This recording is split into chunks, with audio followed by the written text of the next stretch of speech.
The origins of the Slavs reach into a time before recorded history, into an age when no chronicles yet described their movements, and no written words preserved their beliefs.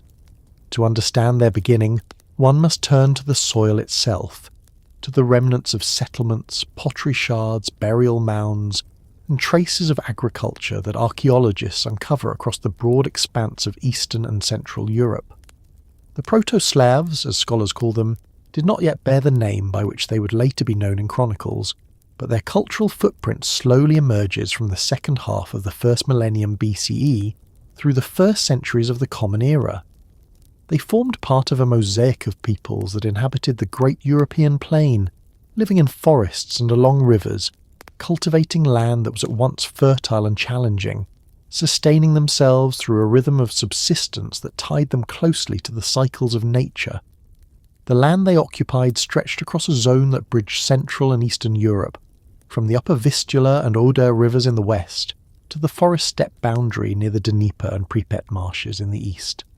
This was not a single compact territory, but rather a shifting cultural horizon marked by similarities in settlement style, ceramic traditions and subsistence patterns.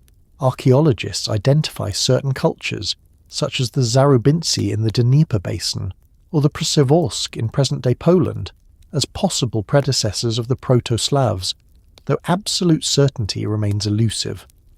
What is clear is that in this region, between dense forests and wide rivers, a population gradually developed common traits that would become the foundation of Slavic identity. The Proto-Slavs lived in small villages, usually located near rivers that provided both water and transportation routes. These settlements rarely exceeded a dozen houses, built of wood and clay with thatched roofs, simple but effective for the climate.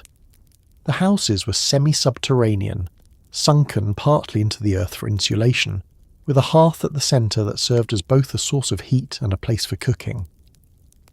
Around these villages stretched fields where millet, barley and wheat grew, cultivated with primitive wooden ploughs often reinforced with iron tips.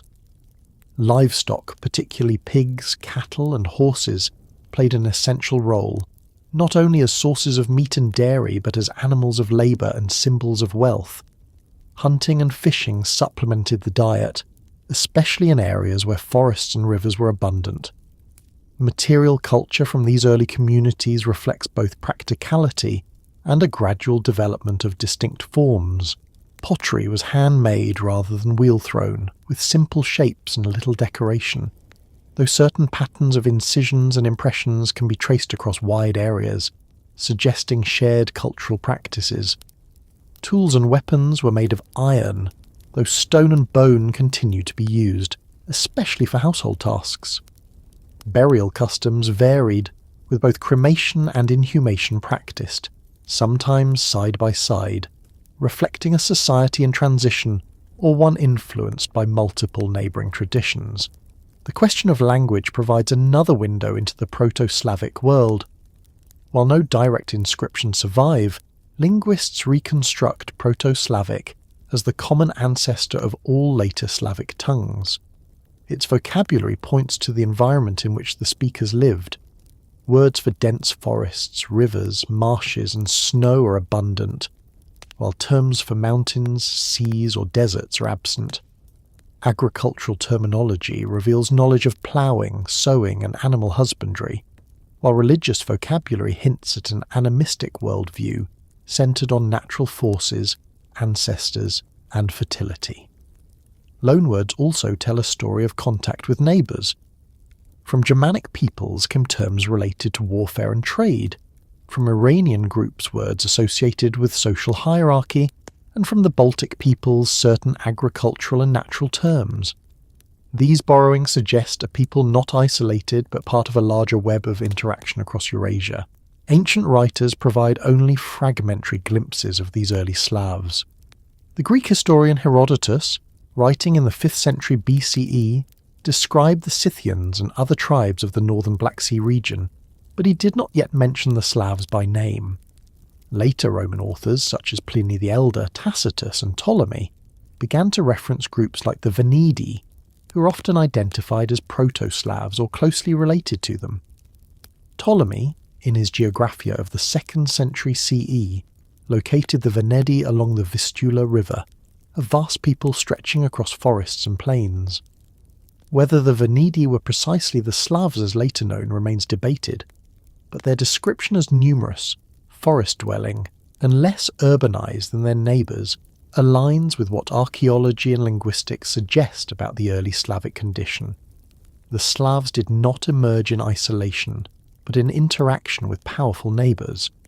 To their south, the Thracians and Dacians maintained rich traditions of art and warfare, leaving behind impressive fortifications and burial treasures. To the east, the Scythians and later the Sarmatians dominated the steppe with their horse-based nomadic cultures, bringing both trade and conflict. To the west, Germanic tribes such as the Goths, Vandals and Lugae developed confederations that at times overshadowed the less centralised Slavic groups. The Roman Empire, with its northern frontier along the Danube, exerted further influence, drawing tribes into networks of trade, alliance and warfare. Through these interactions, the Proto-Slavs adapted, borrowed and preserved, gradually shaping a distinct identity, even as they remained part of a larger European world in flux. Archaeological sites reveal signs of this interaction. Roman imports, including bronze vessels, glass beads, and coins, appear in Slavic-associated settlements, suggesting either trade or plunder from raids. Germanic-style fibulae and weaponry also find their way into Slavic contexts, while Slavic pottery turns up in neighbouring cultures. This circulation of goods underscores the permeability of cultural boundaries, as objects, ideas, and sometimes people moved across frontiers. Yet despite these influences, certain features of Slavic culture, such as their settlement patterns, pottery traditions, and agricultural base, remained distinct, providing continuity even amidst change. Religion among the Proto-Slavs remains difficult to reconstruct, but can be inferred from later practices and linguistic evidence. They appear to have worshipped natural forces embodied in deities connected to the sky, earth, water, and fertility. Sacred groves, rivers, and springs likely served as sites of ritual, while communal feasts and seasonal festivals marked the cycles of sowing and harvest.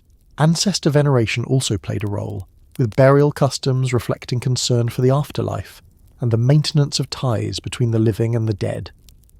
This spiritual framework would endure, evolving over centuries until the arrival of Christianity reshaped it, but its roots lay deep in the Proto-Slavic experience. One of the key questions historians have debated is the exact homeland of the Proto-Slavs, the so-called Slavic Urheimat. Competing theories place it in different regions.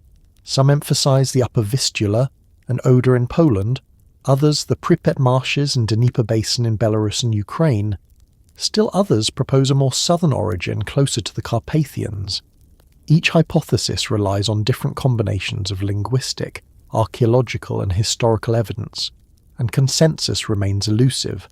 What most agree upon is that by the 1st century CE, the Slavs were concentrated in a broad zone of forests and rivers in eastern central Europe, from which they would later expand dramatically during the early medieval period. The expansion of the Slavs, which would eventually spread them across half of Europe, cannot be understood without grasping their ecological base. Living in forested, riverine environments, they developed skills in slash-and-burn agriculture, which allowed them to cultivate new lands as populations grew. This method involved clearing forests by fire, planting crops for a few years until soil fertility declined, and then moving on to new plots. While sustainable at small scales, it encouraged mobility and made Slavic communities adept at colonizing new territories. Combined with their riverine orientation, which provided natural highways for movement, these practices laid the groundwork for their later migrations. Another aspect that shaped the Proto-Slavs was their social organisation. They lived in extended kin groups, with authority vested in clan elders rather than centralised chiefs. Decision-making was communal, warfare was carried out by bands rather than standing armies, and leadership was situational rather than institutionalised. This structure made them flexible and resilient, but also limited their ability to form large-scale polities in the early period. It was only later, under pressure from neighbours and through interaction with imperial powers, that more complex forms of political organisation would develop among Slavic peoples. When the Roman Empire began to crumble under the weight of internal crises and external invasions in the 3rd to 5th centuries CE, the Proto-Slavs were still on the margins of history, known only as obscure tribes beyond the Danube. Yet this very obscurity preserved them from some of the immediate consequences of Roman collapse, giving them time to grow in number and strength. Archaeological evidence shows an increase in settlements during this period, suggesting population growth. The spread of certain pottery styles, such as the Prague Korczak type, across wide areas indicates greater cultural cohesion. By the time of the great migrations that swept across Europe in the 5th and 6th centuries, the Slavs were poised to emerge as one of the defining peoples of the continent. Their story, however, does not begin with sudden migrations, but with these long centuries of gradual development, of village life along rivers, of fields cleared by fire, of pottery shaped by hand, of songs and rituals passed down without writing. This foundation, largely invisible in the written record but persistent in the archaeological and linguistic traces, forms the bedrock upon which all later Slavic history rests. The Proto-Slavs were not yet the actors in chronicles, but they were already creating the patterns of subsistence, language, and belief that would define them as they stepped into the historical record. The murmur of their beginnings, quiet in the forests and marshes, would soon grow louder as they encountered empires, religions, and neighbours who would name them, describe them, and sometimes fear them. But before all of that, they were a people of the land itself, rooted in the soil and water of Eastern Europe, slowly taking shape across centuries, preparing for the transformations that awaited in the coming age of migrations. The landscape in which the early Slavs lived was not simply a backdrop to their existence, but the fundamental framework that shaped their economy, their beliefs, their patterns of settlement, and even the very structure of their societies.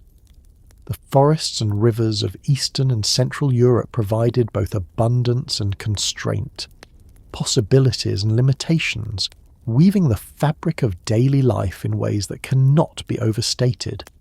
To understand the Slavs, one must first understand the geography they inhabited, for it conditioned the rhythms of their existence from generation to generation.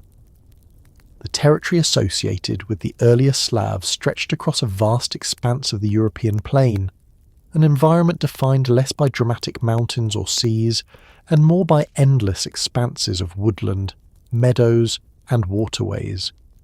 This great plain extends from the middle Danube in the west to the Dnieper in the east, from the Baltic Sea in the north to the Carpathians and Balkan ranges in the south. Within this space lies a diversity of microenvironments, but certain features dominate: thick forests of oak, beech, birch, and pine, marshlands and peat bogs, fertile river valleys, and wide, slow-flowing rivers whose courses created natural arteries of communication and migration. The forests were at once a barrier and a source of life. For the Proto-Slavs and their descendants, these woodlands provided building material for homes, tools, and boats, as well as fuel for fire and heat in long winters.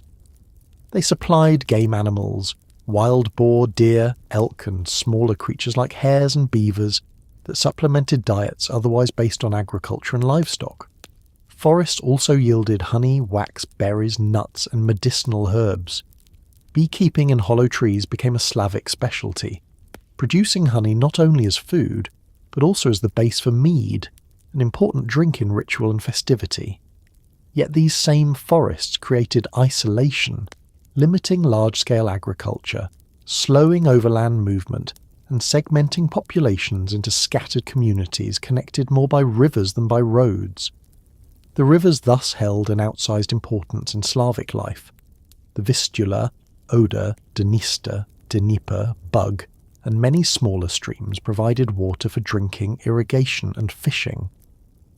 They served as highways across otherwise difficult terrain, enabling trade, raids, and migrations.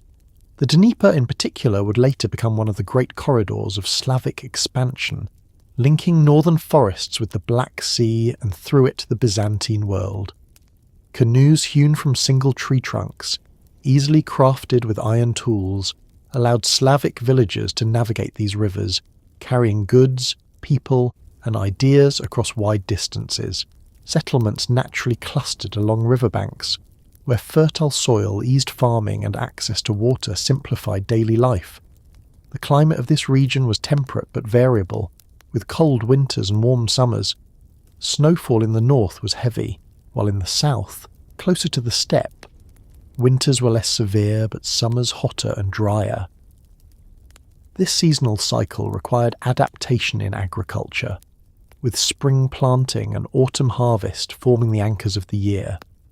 Flooding in river valleys could enrich the soil but also destroy crops, while droughts on the steppe fringes threatened yields. The resilience of the Slavic subsistence economy, based on a combination of farming, herding, hunting and gathering, was in part a response to this climatic uncertainty. Diversification ensured survival even when one source failed. The geography also influenced Slavic defence and warfare. The forest provided natural cover for ambushes, making Slavic raiding tactics highly effective against more organised imperial armies unused to fighting in such environments. Swamps and marshes created defensive zones that deterred enemy cavalry, while rivers could be both obstacles and escape routes. Roman and Byzantine authors often remarked on how difficult it was to subdue Slavic groups in their native environment, where they melted into forests and marshes, striking suddenly and then vanishing beyond pursuit. The natural landscape thus served as a kind of shield, allowing small communities to persist despite pressures from more powerful neighbours. Beyond immediate subsistence and security, geography shaped culture and worldview. Living in such close relationship with forests and rivers, the Slavs developed mythologies that reflected their environment. Deities and spirits were tied to natural features, gods of thunder and sky who ruled storms passing over the plain, water spirits inhabiting rivers and lakes, forest beings dwelling among trees. Sacred groves and springs became places of ritual, reinforcing the sense that nature itself was alive and inhabited by powers beyond human control. The cycles of planting and harvest tied religious life to the land's fertility, while the dangers of flood, drought and storm gave rise to rituals seeking protection from natural calamities. Linguistic evidence supports this deep connection to geography. The Proto-Slavic vocabulary contains numerous terms for forests, rivers, marshes and fields, reflecting a society whose daily life revolved around these features. The absence of words for deserts or high mountains, as noted by linguists, underscores the limited horizons of their original homeland. The richness of terms related to water, streams, ponds, currents and fishing practices further confirms the centrality of rivers in their worldview. Even later place names across the Slavic world preserve these geographical associations, with countless towns and villages named after forests, waters, or fields. The geography also conditioned patterns of interaction with neighbours. To the north, the Baltic Sea provided contact with Germanic and Baltic peoples, though dense forests limited overland exchange. To the south, the Carpathian Mountains and the Danube River created both barriers and gateways toward the Balkans and the Mediterranean. To the east, the vast steppe opened onto zones dominated by nomadic horsemen, where rivers like the Dnieper and Don provided routes of movement into and out of Slavic territory. The Slavs stood at crossroads, bounded by natural features yet connected through waterways, positioned to expand when demographic pressures and external circumstances aligned. Archaeological surveys of settlement distribution confirm this relationship between geography and habitation. Villages appear most densely along river valleys and near fertile lower soils, while upland and heavily forested areas remained sparsely populated. In marshy regions such as the Pripyat, communities adapted by building raised structures or settling on natural elevations, developing unique strategies to survive in challenging environments. The The persistence of such adaptations demonstrates how intimately Slavic life was tied to ecological niches. Rather than imposing themselves on the land with monumental architecture or urban planning, the early Slavs lived within its contours, modestly shaping it while being shaped by it in return. The rivers further structured economic exchange. The Dniester connected Slavic communities with the Black Sea, facilitating contact with Greek colonies and later Byzantine merchants. The Vistula linked the interior to the Baltic, enabling trade in amber, furs, and slaves with Germanic and Scandinavian groups. These routes carried not only goods, but also ideas, technologies, and cultural practices. The spread of iron tools, jewellery styles, and certain burial customs can be traced along river corridors, marking the flow of cultural currents parallel to the flow of water itself. In this sense, rivers served as both literal and metaphorical lifelines, binding distant communities into networks that transcended local isolation. Environmental challenges also played a role in shaping social organisation. Frequent flooding, soil exhaustion from slash-and-burn farming, and harsh winters demanded cooperation among kin groups. Clearing forests required collective effort, as did building defences against floods or hunting large animals. This encouraged communal structures and decision-making by councils rather than reliance on single rulers. Social bonds were thus reinforced by ecological necessity, embedding the landscape into the very mechanisms of governance and cooperation. Even warfare was conditioned by geography. The Slavs developed a reputation for guerrilla-style fighting, using forests and marshes to their advantage. Roman and Byzantine sources note their ability to disappear into the terrain, ambushing enemies and retreating swiftly by river. They lacked the heavy cavalry of steppe nomads or the disciplined legions of Rome, but they compensated with intimate knowledge of their land, turning natural obstacles into tactical assets. In this way, geography acted as an equalizer, allowing smaller, less centralized groups to resist larger powers. Over centuries, the forests and rivers would not only shelter, but also propel the Slavs outward. As populations grew, the very fertility of the land encouraged expansion into new territories. The ease of movement along rivers enabled colonization of new frontiers, from the Balkans to the Baltic, from the Elbe to the Volga. This outward movement, which would become one of the most significant migrations in European history, cannot be understood apart from the environmental base that sustained and directed it.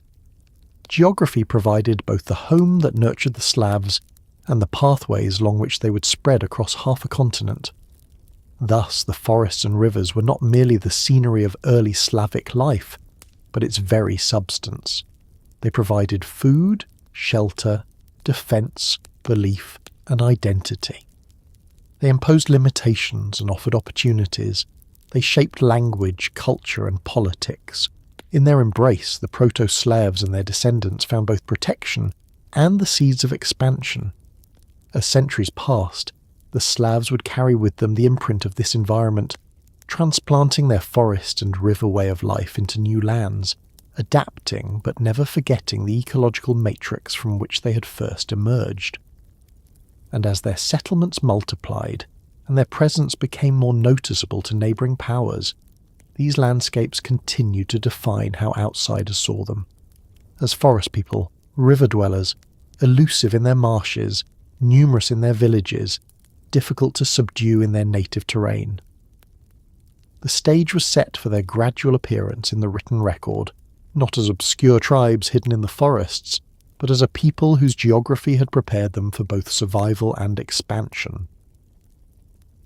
The physical evidence for the earliest Slavic presence is written not in chronicles but in the soil itself.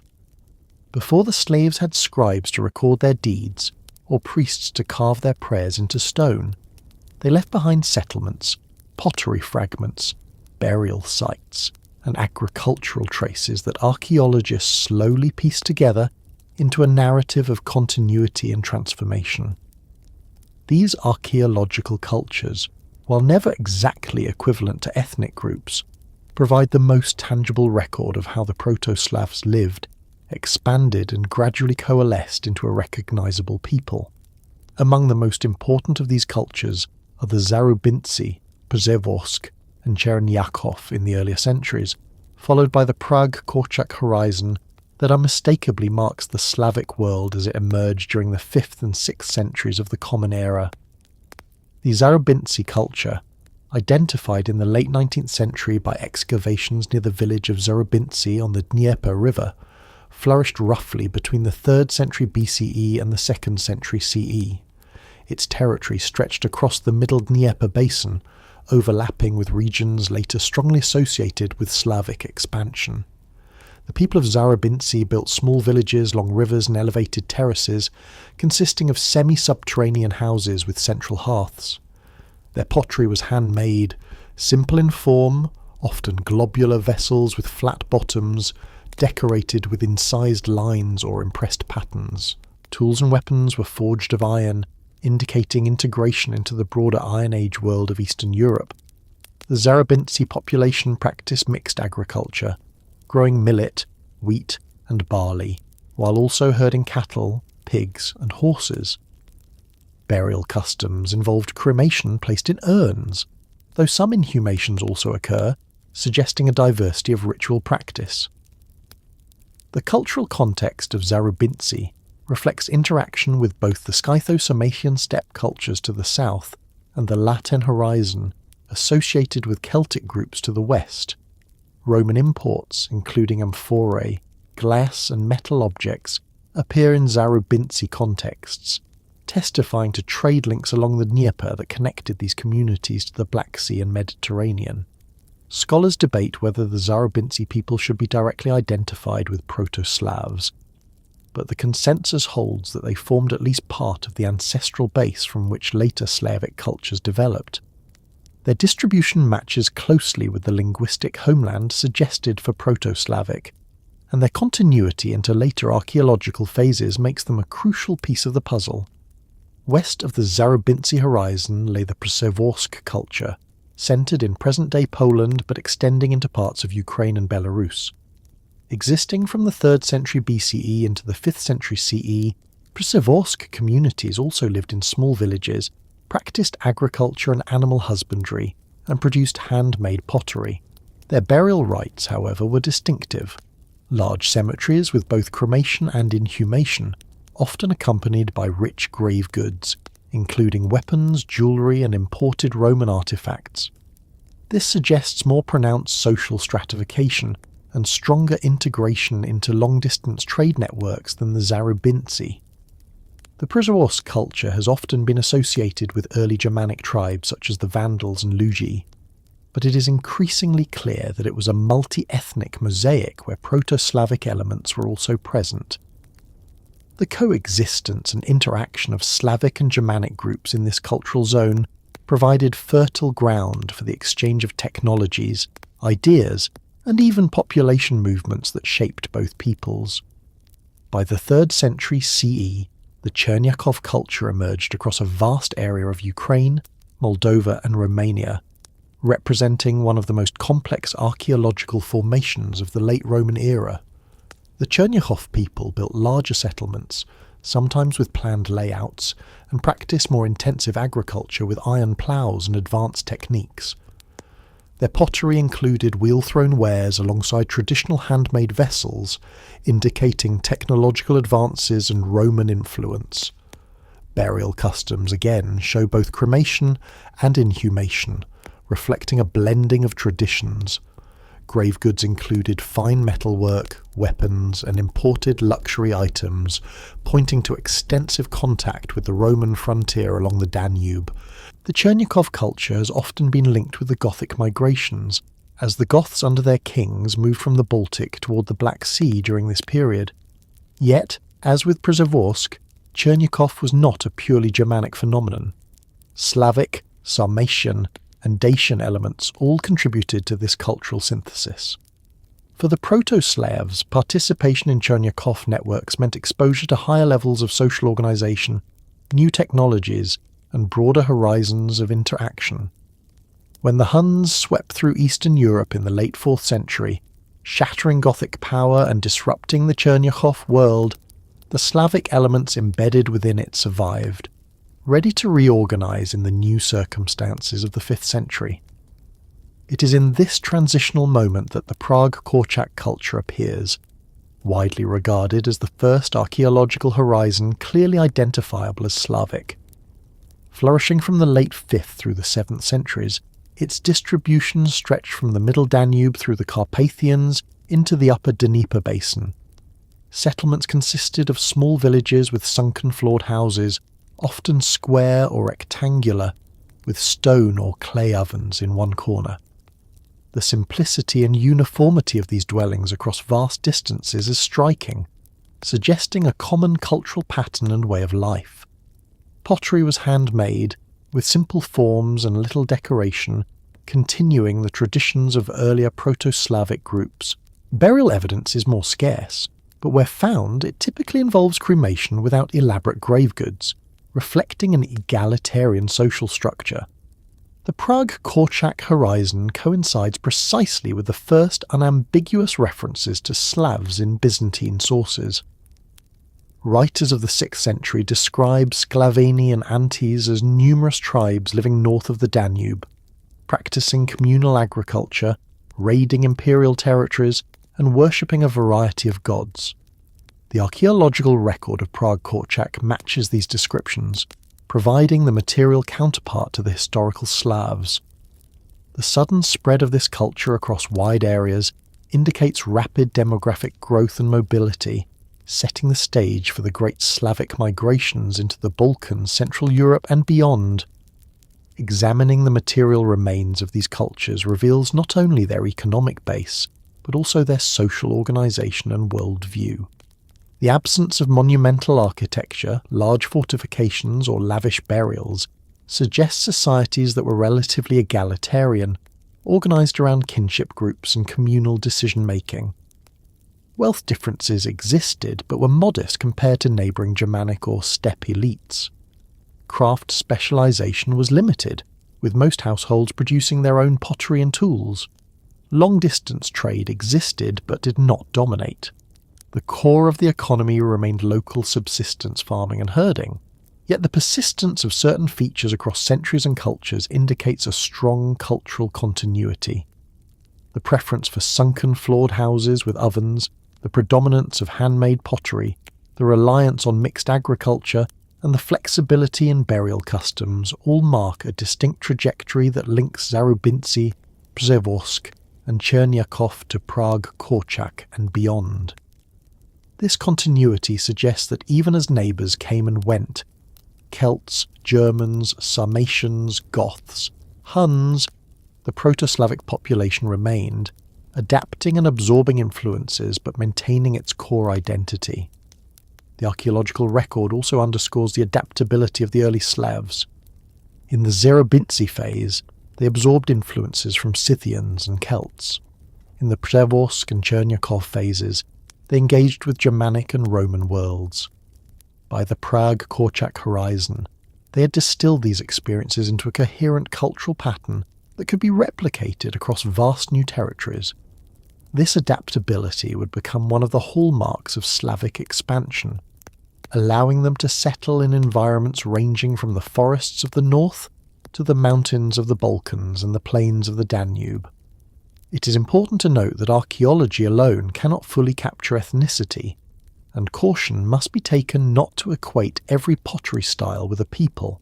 Yet when the archaeological record aligns with linguistic reconstruction and contemporary written accounts, as it does with Prague Korčak and the 6th century Slavs, the identification becomes compelling. Through these traces, villages half buried in earth, vessels shaped by hand, ashes of cremated ancestors, the shadowy beginnings of the Slavs take material form, linking the prehistoric past with the dawn of history. What these remains ultimately show is a people deeply rooted in their environment, skilled in survival, modest in material expression, yet expansive in potential. From Zarubinci villages on the Dnieper to Prague Korčak settlements stretching across Central Europe, The Slavic world grew not through sudden transformation, but through steady continuity, building a foundation strong enough to carry them into the historical spotlight of the medieval era. As Byzantine chroniclers began to take notice of these villagers, turned warriors, and as Slavic speech spread across new lands, the archaeological record provides the silent testimony of centuries of preparation. The fragments of pottery, the outlines of houses, the ashes of cremations, all whisper of a people on the rise, whose material simplicity concealed the demographic and cultural force that would reshape half of Europe in the centuries to come. The story of the slaves cannot be told only through the artifacts they left in the earth, or the descriptions of distant chroniclers. It is also preserved in the living voice of their descendants, in the words spoken across Eastern, Central and Southern Europe today. Behind the diversity of Russian, Polish, Czech, Serbian, Bulgarian and dozens of other Slavic languages lies a common ancestor, Proto-Slavic. This language, never written down by its speakers in its earliest form, must be reconstructed by scholars through comparison of its later branches. Its features, vocabulary and structures reveal much about the environment, society, and worldview of the people who spoke it. Proto-Slavic belongs to the larger Indo-European family, the vast linguistic group that stretches from the Atlantic to the Ganges, from Celtic to Sanskrit. Within this family, the Slavic branch is closely related to the Baltic languages, Lithuanian and Latvian, so much so that many scholars propose a common Balto-Slavic stage before the two groups diverged. This closeness is visible in shared vocabulary, phonological developments, and grammatical structures. For example, the word for sun appears as sol in Lithuanian and solnts in Russian, both deriving from a common ancestral form. The parallel suggests that Proto-Slavic speakers once lived in close contact with Proto-Baltic groups, reinforcing archaeological theories that place the Slavic homeland near the Baltic and Dnieper regions. The phonology of Proto-Slavic was complex and dynamic, marked by a system of consonants and vowels that underwent significant changes over time. Among its most distinctive features were the so-called palatalizations, shifts in which consonants changed their quality before front vowels or the sound J. These palatalizations would later shape the character of all Slavic languages, producing the soft and hissing sounds that distinguish them from other Indo-European tongues. For instance, a K before an E or I often shifted to a chi sound, a process that left deep marks on vocabulary and morphology. Grammatically, Proto-Slavic was highly inflected, much like Latin or Greek. Nouns were declined for case, number and gender with at least 7 cases: nominative, accusative, genitive, dative, instrumental, locative, and vocative. Verbs were conjugated for person, number, tense, and aspect. Aspect, in particular, became a defining feature of Slavic languages. The distinction between completed and ongoing actions, between perfective and imperfective verbs. This system allowed speakers to express subtle nuances of time and intention, and it remains a hallmark of Slavic speech today. The vocabulary of Proto-Slavic provides a window into the world of its speakers. Words for forests, rivers, marshes and fields abound, reflecting the geography of their homeland. Terms like lesa for forest, reka for river, and polya for field anchor the language in a specific landscape. Agricultural vocabulary is also rich. Jito for grain, orati for plough, korova for cow. These words show a people deeply engaged in farming and animal husbandry. At the same time, there are numerous words for hunting, fishing and gathering, testifying to the mixed subsistence strategies that characterized their economy. Religious vocabulary suggests an animistic worldview. Words for gods and spirits include Boga, the general term for a deity, and Nave, associated with the spirits of the dead. The reconstructed word sveta carried meanings of both holiness and brightness, linking the sacred with the shining of light. This semantic field indicates that natural forces and celestial phenomena played central roles in Proto-Slavic religion. Later, when Christianity spread among the slaves, missionaries would adapt these terms to express new religious concepts, using familiar words to convey unfamiliar doctrines. Loanwords in Proto-Slavic tell the story of contact with neighbours. From Germanic tribes came words related to warfare and social hierarchy, such as kuningas for king, which evolved into Slavic forms like kniaz. From Iranian-speaking Sarmatians came terms related to horses and governance, reflecting the prestige of steppe cultures. From the Balts came agricultural and natural vocabulary, reinforcing the closeness of those relationships. These borrowings show that Proto-Slavic speakers were not isolated, but participated in wider networks of exchange and influence. One striking feature of Proto-Slavic is the relative unity it preserved into the early medieval period. Unlike Latin, which splintered quickly into distinct Romance languages, Proto-Slavic remained largely homogeneous across a vast area until the 6th or 7th century. This unity suggests either a relatively recent spread from a compact homeland or strong ongoing contact among communities. Byzantine authors of the 6th century described Slavs from the Danube to the Dnieper speaking essentially the same language, able to understand one another without difficulty. It was only after their expansion across half of Europe that the language began to diverge into separate branches. The process of reconstruction used by modern linguists involves comparing later Slavic languages and working backward to common forms. For example, the word for milk appears as mleko in Czech, mleko in Polish, and moloko in Russian. From these, linguists reconstruct the Proto-Slavic form melko. By repeating this process across thousands of words, they can build a vocabulary and grammar for a language never directly recorded. This reconstructed Proto-Slavic then serves as the baseline for understanding the subsequent evolution of Slavic tongues. The earliest written records of Slavic speech appear only in the 9th century, when Saints Cyril and Methodius created the Glagolitic alphabet to translate Christian scriptures for the Moravians. The Old Church Slavonic texts produced in this script preserve a language remarkably close to Proto-Slavic, making them invaluable for linguistic study. Through them, we hear an echo of the ancestral tongue, words, structures, and sounds that have been spoken for centuries but never before fixed in writing. Old Church Slavonic shows the inflectional richness, the aspectual verb system, and the core vocabulary of Proto-Slavic, providing direct evidence alongside the indirect reconstructions.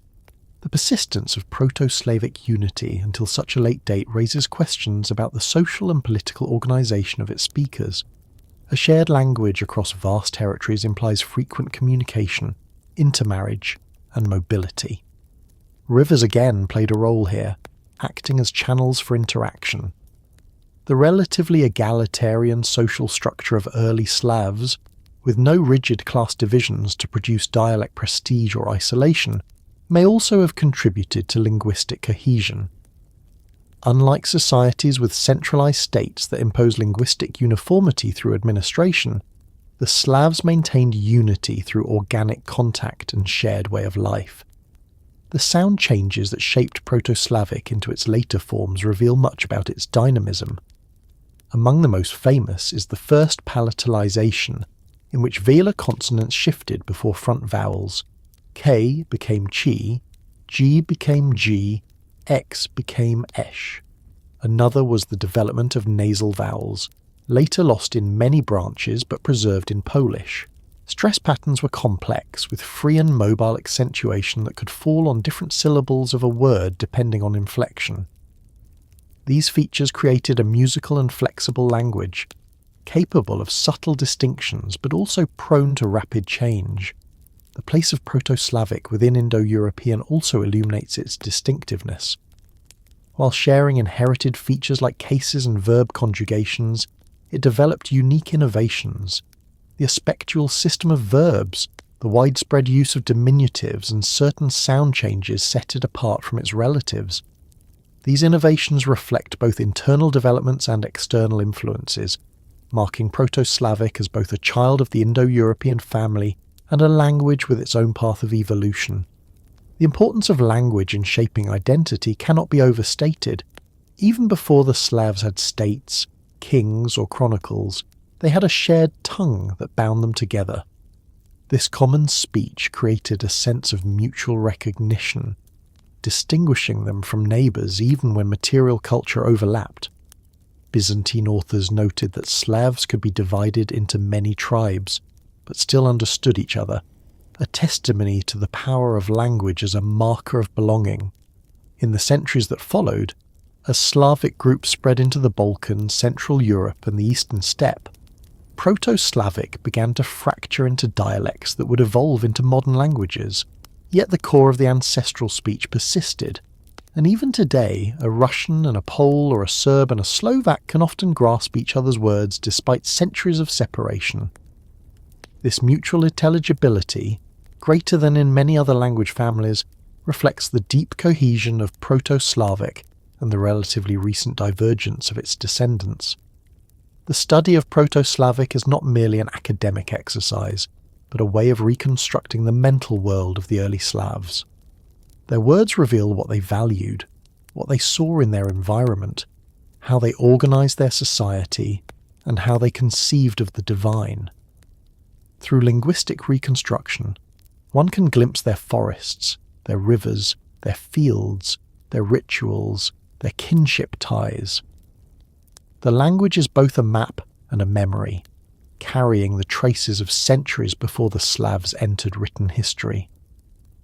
As we follow the course of their development, from the Proto-Slavic speech of forest villages to the Old Church Slavonic of medieval monasteries, we see continuity alongside change. The ancestral language did not vanish but transformed, adapting to new circumstances, new religions, new political orders. Its descendants would become the voices of empires and kingdoms, of poetry and chronicles. But beneath them all runs the deep current of Proto-Slavic, the speech of the ancestors, born in the forests and rivers of Eastern Europe, enduring in the words spoken across the continent to this day.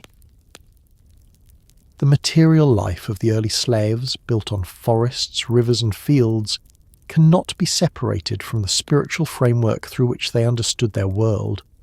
For them, the environment was not a passive backdrop, but alive with forces, spirits and deities. The trees had guardians, the rivers had beings that dwelt within their waters, and the sky itself was inhabited by powers that could bless or destroy. The Slavs of the pre-Christian age lived in a universe where the sacred and the everyday intertwined, where rituals marked the cycles of life and the seasons, and where gods and ancestors formed a constant presence in the rhythms of community. The religious world of the slaves was animistic at its core. Every element of nature carried vitality. Stones, springs, groves, and animals were not inert but filled with presence. This worldview gave rise to a multitude of spirits, many of them local, attached to a particular place or function. The forest had the leshy, a being that could mislead travellers, sometimes appearing as a man, sometimes as a beast, capable of guiding or confusing depending on how he was approached. The household had the domovoi, a protective ancestor spirit who lived near the hearth, guarding the family and the animals, punishing neglect or disrespect. Fields were tended by the polovic, waters by the vodianoi, and each realm of nature had its own guardian. These spirits were not distant or abstract. They were part of daily existence to be respected, appeased, and included in rituals. Beyond the spirits of place and household stood the gods, more powerful beings associated with the great forces of the cosmos. Among them was Perun, the god of thunder and lightning, often regarded as the chief deity in later Slavic pantheons. He embodied the force of the storm, the power of the warrior, the protector of order against chaos. His weapon was the axe or hammer, hurled as thunderbolts, echoing the role of Thor among the Germanic peoples or Indra among the Indo-Aryans. Opposing him was Veles, a god of cattle, commerce and the underworld, associated with waters, wealth and magic. The tension between Perun and Veles, storm god and chthonic trickster, sky and underworld, became one of the central mythological dualities of Slavic religion. Other gods included Svarog, associated with the sky and fire, sometimes described as a celestial smith; Stribog, the god of winds and air; Dazbog, the giver of wealth and sunlight, linked to prosperity and kingship; and Mokosh, the goddess of fertility, women, and weaving, guardian of domestic life and childbirth. The pantheon varied across regions, with some gods more prominent in one area than another, and many deities likely existed at the level of local cults rather than universal worship. Yet the recurring themes of fertility, weather, ancestors, and cosmic struggle point to a shared religious imagination. Rituals form the means by which communities interacted with this spiritual world. Seasonal festivals mark the cycles of planting, harvest, and renewal. In spring, rituals sought to awaken the earth, often involving songs, dances, and symbolic ploughing. Summer brought celebrations of fertility and the abundance of crops, with offerings made to ensure rain and protection against storms. The midsummer festival of Cupola Night was one of the most vivid, involving bonfires, water rites, and fertility rituals, with young people leaping over flames, bathing in rivers, and searching for the mythical fern flower that bloomed only on that night. Autumn harvest festivals expressed gratitude to the gods and ancestors, while winter rituals sought protection during the harsh season, invoking spirits to guard against famine and cold. Sacrifice was a key element of Slavic ritual, though not always in the form of blood offerings. Animals, particularly horses, cattle, or chickens, were at times sacrificed to the gods, with their flesh consumed in communal feasts that bound the participants together. Offerings of bread, mead, honey, and grain were more common, placed in fields, rivers, or sacred groves to honour the spirits. Archaeological finds of pits filled with food remains, broken pottery, and animal bones suggest ritual banquets, where the boundary between sacred and profane was blurred as the community ate and drank in the presence of the divine. Sacred spaces were often natural rather than built. Groves of trees, springs, and riversides served as sites of worship. Archaeological evidence indicates that some sanctuaries did exist, marked by wooden idols or post structures, sometimes arranged in circles or squares. Excavations at sites like Arkona, on the island of Rugen, a stronghold of the Slavic Reni tribe, reveal temples with carved wooden statues of gods, such as Svantovit, a deity of war and fertility. These sanctuaries combined natural and constructed elements, emphasizing the close relationship between the Slavs and their environment in religious practice. Divination and magic also played important roles. Ritual specialists, sometimes women, sometimes men, acted as intermediaries with the spirit world. They used incantations, gestures, and symbolic objects to foretell the future, heal illnesses, or curse enemies. Amulets of bone, bronze, or stone have been found in Slavic contexts, often inscribed with symbols or images thought to carry protective power. Songs and spells transmitted orally were central to this magical practice, weaving language itself into the fabric of belief. The cult of ancestors link the living with the dead. Burial customs, whether cremation or inhumation, reflected the belief that the departed remained active in the community. Graves were furnished with tools, ornaments, and food to sustain the deceased in the afterlife. The spirits of ancestors, if honoured properly, provided protection and fertility. If neglected, they could bring misfortune. The Nav, restless spirits of the dead, were feared, and rituals sought to appease them, ensuring that they did not trouble the living. Periodic festivals, such as Giardi among the Western Slavs, involved feasting with the dead, setting out food and drink for ancestral spirits, and inviting them to join the community in memory and presence. The spiritual world of the Slavs was not static but dynamic, shaped by encounters with neighbouring cultures.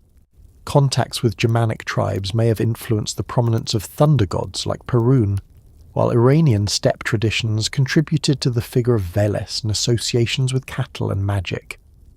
The arrival of Christianity would later transform and reinterpret this religious framework, but many older elements persisted beneath the surface, surviving in folklore, seasonal customs, and household rituals well into modern times. The lack of written records from the pagan period means that much of what we know comes from later Christian chroniclers, or from comparative reconstruction with other Indo-European traditions. Authors like Helmold of Bossau, Thietmar of Merseburg, and Saxo Grammaticus described Slavic pagan practices in the 10th and 11th centuries, often through the lens of Christian judgment. They emphasize the idolatry of wooden statues, the superstitions of sacrifices, and the errors of divination. Yet despite their bias, these accounts provide invaluable glimpses into a religious system that was otherwise transmitted orally and embodied in ritual rather than text. The endurance of certain customs in Slavic folklore further illuminates this world. Even after conversion, villagers continue to celebrate seasonal festivals with bonfires, singing, and ritual meals.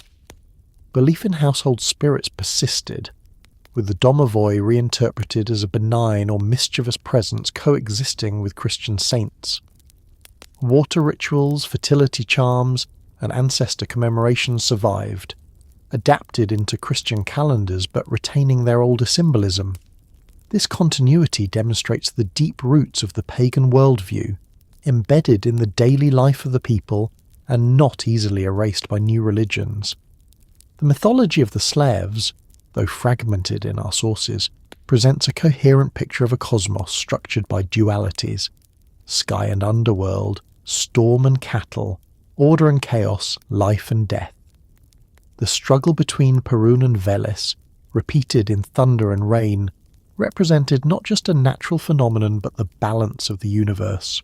The fertility of the land depended on this cosmic contest, the rains falling after the storm god's victory ensuring crops and survival. Through ritual reenactments, songs and sacrifices, communities participated in this cosmic drama, aligning themselves with the powers that sustained life. In this way, myth and ritual were not abstract stories or isolated ceremonies, but integral to the rhythm of existence. They explained why storms came, why rivers flooded, why crops grew or failed.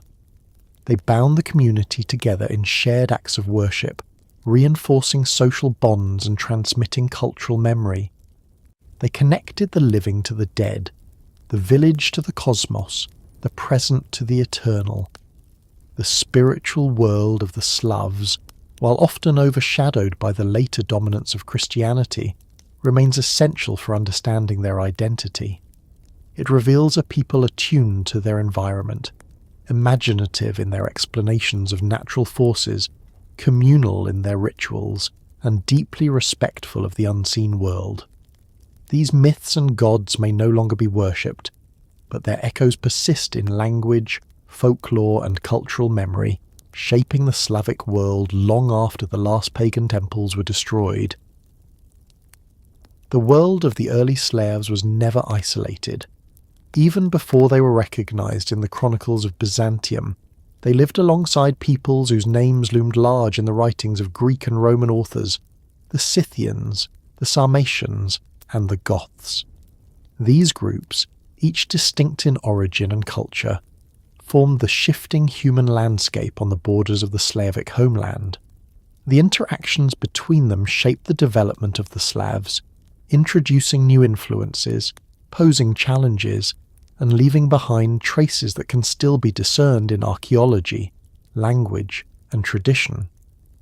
The Scythians were among the first great neighbours whose presence touched the Proto-Slavic world. Emerging from the steppe north of the Black Sea in the first millennium BCE, they became renowned as horse-riding nomads, formidable archers, and traders who connected the Greek colonies on the coast with the vast hinterland of Eurasia. Herodotus described them in vivid detail, portraying a people both feared and admired, whose customs seemed exotic to Mediterranean eyes. The Scythians dominated the steppe through mobility and military prowess, able to strike swiftly with horse-drawn bows and retreat into the endless grasslands where settled armies could not pursue them. For the Slavic ancestors who lived in the forest steppe zone north of the Scythian heartland, the relationship was one of both contact and distance. The forest dwellers did not ride across the open plains with herds of horses, but they traded with the nomads, adopting certain technologies and goods. Archaeological evidence shows Scythian-style weapons and ornaments appearing in areas associated with Proto-Slavic cultures, indicating exchange or imitation. The Scythian influence extended into religion and symbolism as well. Animal motifs such as stags, eagles, and serpents, so common in Scythian art, find echoes in Slavic folklore and later decorative patterns. After the Scythians came the Sarmatians, another Iranian-speaking nomadic people, who rose to dominance in the steppe during the final centuries BCE and the early centuries CE. They shared many traits with the Scythians: horse-based mobility, a warrior aristocracy, and connections to wider trade networks. But they also developed distinct practices, including heavily armoured cavalry that would later influence Roman and Byzantine military tactics. The Sarmatians pressed westward, settling as far as the Hungarian plain, where they clashed with Roman forces along the Danube frontier. The Slavs encountered the Sarmatians along their eastern and southern margins, where forest met steppe. Here again, the relationship was one of partial exchange. Linguistic evidence suggests that the Slavs borrowed words from Sarmatian speech, particularly in areas connected to horses, wealth, and authority. The very word for god, boga, has been argued to derive from an Iranian root meaning a portioner of wealth, or fate. Such borrowings reveal the prestige the Sarmatians held in certain domains. Yet the differences in subsistence strategies kept the two peoples distinct. The Slavs tied to forests and rivers with small-scale farming, the Sarmatians to the endless pastures with their mounted herds. The Sarmatians also introduced new pressures into the balance of power. Their dominance of the steppe sometimes forced agricultural communities, including Slavic ones, to retreat deeper into forested zones. At other times, alliances formed, with Slavs providing agricultural goods in exchange for protection or access to trade routes. The blending of burial customs in certain regions, where Sarmatian-style horse gear appears in otherwise local contexts, suggests cultural interaction. But for the most part, the Slavs remained on the margins of Sarmatian political structures, absorbing influences without being subsumed. The arrival of the Goths marked a new phase in the history of Slavic neighbours. Originating in Scandinavia, the Goths migrated southward during the first centuries CE, eventually settling in the region between the Vistula and Dniester rivers, before pressing further into the Black Sea steppe. Their movement brought them into close contact with both Roman power to the south and Slavic groups in the interior. The Goths formed powerful kingdoms under leaders like Ermanaric, developing social hierarchies, military organisation, and connections to the Roman Empire that dwarfed the relatively decentralised Slavic communities. For the Slavs, Gothic proximity meant exposure to a more structured political world. Archaeological evidence of the Cherniakov culture, associated with the Gothic era, shows a blending of Gothic, Sarmatian, Dacian, and Slavic elements. Slavic pottery appears alongside Gothic metalwork. Slavic-style sunken houses coexist with larger Gothic dwellings. This cultural synthesis reflects a world of interaction, where Slavic villagers supplied agricultural goods and manpower, while Goths dominated militarily and politically. Some Slavs may have been integrated into Gothic polities, serving as farmers, warriors, or dependents under Gothic lords. The Gothic presence also served as a bridge to the Roman world. Through their trade and raids, the Goths drew Slavic communities indirectly into contact with the empire. Roman goods, glassware, coins, amphorae, circulated into Slavic areas through Gothic intermediaries. The Roman demand for slaves, in particular, created a market in which Slavic captives could be traded, a tragic but historically significant connection. Even the word slave, which entered many European languages, has roots in the Slavic ethnonym reflecting this grim commerce. The eventual collapse of Gothic power under the onslaught of the Huns in the late 4th century opened new opportunities for the Slavs. As the Goths were driven westward into Roman territory, the Slavs remained in the forests and river valleys, less affected by the nomadic storm. The disappearance of Gothic dominance created a vacuum in the steppe borderland regions, into which Slavic communities expanded. Thus, the very pressures that shattered one neighbour became the conditions for the rise of another. These encounters with Scythians, Sarmatians and Goths shaped Slavic identity in subtle but enduring ways. From the Scythians came elements of animal symbolism and perhaps echoes in mythology. From the Sarmatians came linguistic borrowings and concepts of wealth, fate and authority. From the Goths came models of political organisation and intensified connections to the Roman world. Yet the Slavs remained distinct, preserving their own cultural core of simple settlements, communal agriculture and egalitarian structures. The influences they absorbed did not erase their identity but enriched it, preparing them for the new stage of history that awaited in the age of migrations. The presence of these powerful neighbours also reinforced the resilience of Slavic communities. Living alongside nomads who dominated the open steppe and Germanic warriors who built kingdoms, the Slavs survived in the interstices, in the forests and marshes where cavalry was less effective and empires had less interest. Their mode of life, decentralised, mobile, adaptable, proved well suited to a world of shifting powers. When larger polities collapsed, the Slavs were ready to expand into the spaces left behind, carrying with them both their own traditions and the influences of centuries of contact. Thus, the earliest neighbours of the Slavs were not distant shadows but active participants in their development. The Scythians showed them the might of nomadic power. The Sarmatians taught them the prestige of wealth and horses. The Goths introduced them to the structures of kingdoms and the allure of a Roman trade. Each left a mark, yet none defined them completely. The Slavs absorbed what they could, endured what they must, and continued to grow in number and cohesion. By the time the Great Migrations reshaped Europe in the 5th and 6th centuries, they were ready to step out from the background of history into its foreground, carrying within them the legacies of centuries of interaction with their formidable neighbours. For centuries, the ancestors of the Slavs lived beyond the reach of history, their presence known only through archaeology and the whispers of comparative linguistics. They were not yet a people named in chronicles or recorded in inscriptions. Their lives unfolded in forests and river valleys, unremarked by literate neighbours who prefer to describe the deeds of kings, the rise and fall of empires, and the marches of great armies. But as the Roman world expanded its horizons, probing further into the barbarian lands that bordered its frontiers, it began to notice the peoples who lived there. Among them, the first glimmers of the Slavs appeared, faint at first, then gradually clearer, until the Byzantine authors of the 6th century left detailed descriptions that allow us to see the Slav step fully onto the stage of recorded history. The earliest possible mention of the Slavs in Roman sources comes under the name of the Venedi. Pliny the Elder, writing in the 1st century CE, places the Venedi along the Vistula River. Tacitus, in his Germania, also refers to them, describing them as a numerous people who resembled the Germanic tribes in some ways, but whose lifestyle was closer to that of the Sarmatian nomads.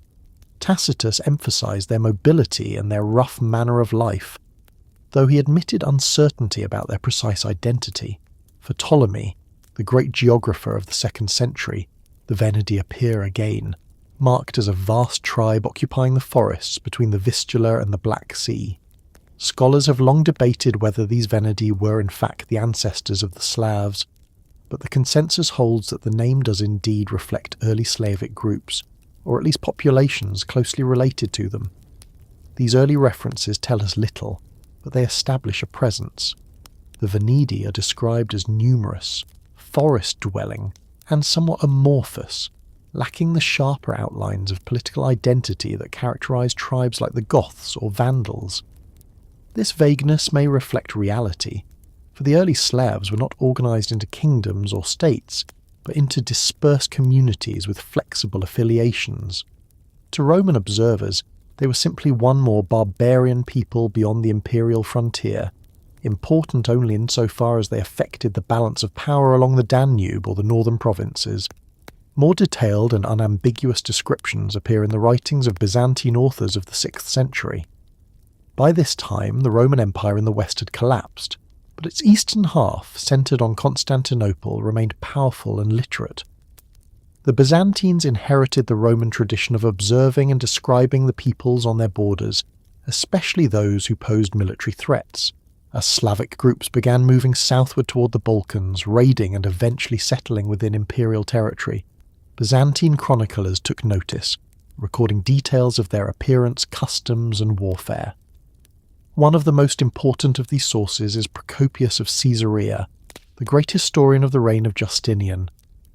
Writing in the mid-6th century, Procopius described the Sclavini and the Antes, two groups he regarded as branches of the same people, though living in different regions. According to him, they spoke the same language, lived in simple huts scattered across forests and marshes, and cultivated small fields. He noted their egalitarian way of life, with no single ruler but rather communal decision-making, though in times of war they followed leaders chosen for their ability. Procopius remarked on their physical appearance as tall and robust, with ruddy complexions and hair neither blonde nor dark but somewhere in between. He emphasized their love of freedom, their refusal to be enslaved, and their tendency to migrate in groups, establishing new settlements when populations grew too dense. Procopius also described their religion, noting that they worshipped a single god, creator of lightning, to whom they sacrificed animals, while also honouring rivers, nymphs, and other natural spirits. This description likely reflects the prominence of Perun, the thunder god, alongside local animistic cults. He observed their belief in oracles and divination, often performed by observing signs in nature. In warfare, he portrayed them as skilled in ambushes, swimming across rivers with ease, fighting with small shields, spears and bows, and moving quickly through forests and marshes where Byzantine heavy infantry struggled. Another key source is Jordanes, a Gothic historian writing in the mid-6th century. In his Getica, Jordanes described the Venedi, Sclaveni, and Antes as three branches of the same ethnos. The Venedi he placed in the forests and mountains stretching from the Vistula to the Dnieper. The Sclaveni he located along the Danube and in the Balkans, while the Antes occupied the lands further east toward the Black Sea. Like Procopius, Jordanes emphasized their common language and customs, underscoring the unity of the Slavic people, even as they spread across vast territories. His account situates them in the very regions where archaeology identifies the Prague-Korczak culture, reinforcing the link between material evidence and written testimony. Other Byzantine authors added further details. Maurice, the emperor and military strategist, in his Strategikon written around 600, described the Slavs as extremely hardy, able to endure hunger, thirst, cold, and heat. He noted their ability to fight in swamps and forests, their skill in constructing ambushes, and their use of guerrilla tactics rather than pitched battles. He advised Byzantine generals to guard river crossings carefully, for the Slavs excelled at swimming and surprise attacks. He also remarked on their settlements, typically built near rivers and lakes, and their practice of moving villages when soil was exhausted or when populations grew. Taken together, these descriptions create a vivid picture of the Slavs as they emerged into history. They were numerous, widespread, and mobile. They lived in modest settlements of huts and fields, without the cities or fortresses that marked other civilizations.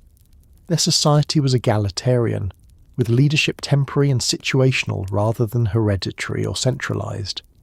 Their religion centered on natural forces and a thunder god, with rituals tied to agriculture and fertility. Their warfare relied on mobility, ambush, and knowledge of difficult terrain. To the Byzantines, they appeared both primitive and dangerous. Primitive in their lack of political organisation and material refinement, dangerous in their numbers, endurance, and ability to raid imperial territory with impunity. The reliability of these sources must be weighed carefully.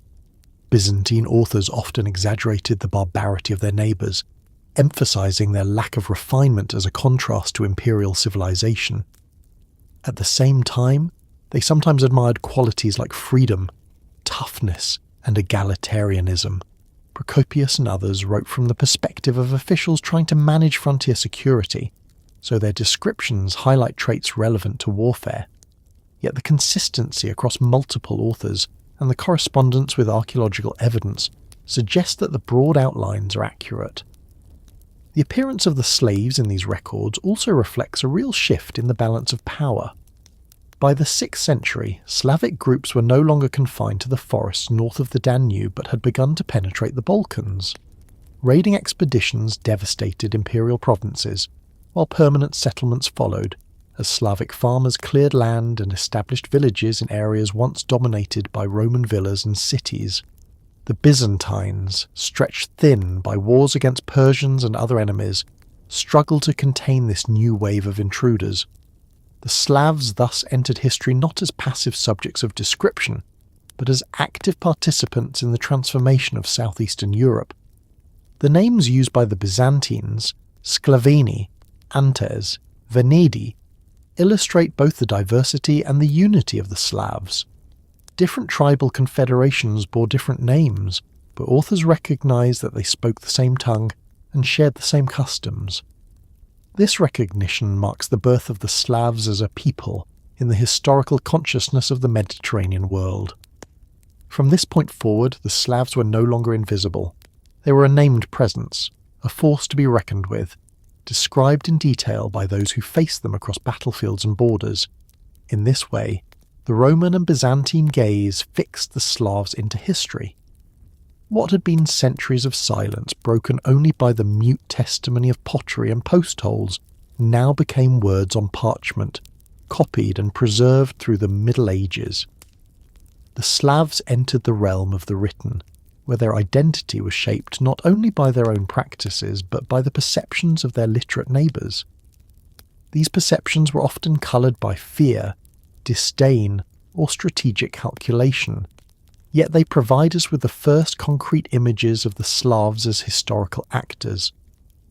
The stage was now set for the next great transformation, the Migration Age upheavals, when the collapse of older powers and the movements of peoples across Europe would open vast new territories to Slavic settlement. In the forests and rivers of their homeland, the Slavs had grown numerous. In the eyes of Byzantium, they had become visible, and in the turmoil of the 6th century, they would seize opportunities to spread far beyond their original cradle, reshaping the map of Europe in ways that endure to this day. The 6th century marked a turning point, not only for the Slavs but for the whole of Europe. The old order that Rome had once imposed was long gone in the west and strained in the east, and the great migrations of peoples continued to shift the balance of power across the continent. Goths, Vandals, Lombards, Huns, Avars, and countless other groups moved, settled, and fought, carving new spaces and erasing old boundaries. Into this turbulent landscape stepped the Slavs, until then relatively hidden, living in the shadows of forests and marshes, noticed by Byzantines but not yet dominant. The upheavals of the age provided them with the opportunity to expand far beyond their original homeland, beginning a process of colonization and settlement that would ultimately reshape half of Europe. The Great Migration period began centuries earlier, in the 4th and 5th centuries, with the movements of Goths and Huns. The arrival of the Huns from the Eurasian steppe in the late 4th century shattered Gothic kingdoms and pushed Germanic tribes deep into Roman territory. These cascading displacements destabilized entire regions, leaving behind vacuums where new peoples could take root. For the Slavs, living in the river valleys north of the Danube and east of the Carpathians, these changes created both danger and opportunity, They avoided the direct blows of nomadic invasions by remaining in their forested refuges, but as Goths and Vandals moved westward and southward, new lands opened, sparsely defended and ready for colonization. By the 6th century, Slavic groups were on the move. Byzantine authors such as Procopius, Jordanes, and later Theophylact Simocata recorded raids across the Danube into imperial provinces. At first, these were seasonal incursions, with bands of warriors crossing rivers to plunder, then retreating to their homelands with spoils. But soon, raiding turned into permanent settlement. Slavic families moved southward, clearing land, building villages, and planting crops in territories once controlled by Rome. The Byzantine Balkans, weakened by war with Persians, Avars, and internal crises, proved unable to prevent this influx. By the late 6th and early 7th centuries, Slavic communities had established themselves throughout much of the Balkan Peninsula, from Thrace and Macedonia to Greece itself. The expansion was not limited to the south. To the west, Slavic groups spread into Central Europe, moving into areas vacated by migrating Germanic tribes. The lands of the Elbe and the Oder, once home to the Vandals and Lombards, saw new Slavic villages appear, their characteristic sunken huts and handmade pottery marking the archaeological record. These settlers reached as far as eastern Germany, Bohemia, and Austria, creating the foundations of the Western Slavs. To the north, Slavs expanded toward the Baltic, interacting with Baltic tribes and Scandinavian traders, while to the east they moved deeper into the steppe borderlands, pressing toward the Volga and the lands that would one day form the Eastern Slavic world. The speed of this expansion has long puzzled historians. How did a people once obscure suddenly spread across so vast a territory in just a few centuries? Several factors converged to make it possible. Demography played a key role. The Slavs appear to have enjoyed significant population growth in the 5th and 6th centuries, perhaps due to their mixed agricultural economy and resilience in forested environments less affected by nomadic raids. Their social structure, egalitarian and communal, allowed them to mobilize entire families and communities for migration, not just warrior elites. Their slash-and-burn farming practices encouraged mobility as soil exhaustion pushed groups to seek new lands. Rivers provided natural highways, enabling them to travel long distances efficiently, and above all, the collapse or weakening of neighbouring powers created spaces into which they could move with little resistance. The arrival of the Avars in the late 6th century further shaped the expansion. The Avars, a nomadic confederation of Central Asian origin, established a khaganate in the Carpathian Basin, dominating much of Central and Southeastern Europe. They demanded tribute and military service from subject peoples, including Slavs, who were drawn into Avar campaigns against Byzantium and other neighbours. While this subordination could be harsh, it also provided the Slavs with military experience and opportunities to settle new lands under Avar auspices. Byzantine sources describe Avar-led armies composed largely of Slavic warriors, raiding deep into imperial territory. In some cases, Slavs served the Avars as vassals, but in others they used the alliance as cover for their own expansion. The archaeological record of this period reflects the spread of the Prague Korczak culture across wide areas. The same simple sunken houses, corner ovens, and handmade pottery appear from the Dnieper to the Elbe, from the Danube to the Vistula. This uniformity suggests not only rapid movement, but also strong cultural cohesion, with migrants carrying their traditions intact into new environments. Graves and settlement remains confirm the presence of Slavs in regions previously dominated by Germanic or Roman populations, often coexisting for a time before absorbing or displacing earlier inhabitants. The spread was not one of conquest by centralized states, but of gradual colonization by countless small communities, reproducing their way of life wherever conditions allowed. Byzantine accounts of the 6th and 7th centuries give vivid descriptions of Slavic raids and settlements. Cities such as Thessalonica found themselves besieged by Slavic bands, while the countryside was repeatedly plundered. Farmers were killed or enslaved, villages burned, and imperial garrisons overrun. At the same time, Byzantine authors noted the resilience of Slavic settlers, who adapted quickly to new lands, building villages and establishing self-sufficient communities.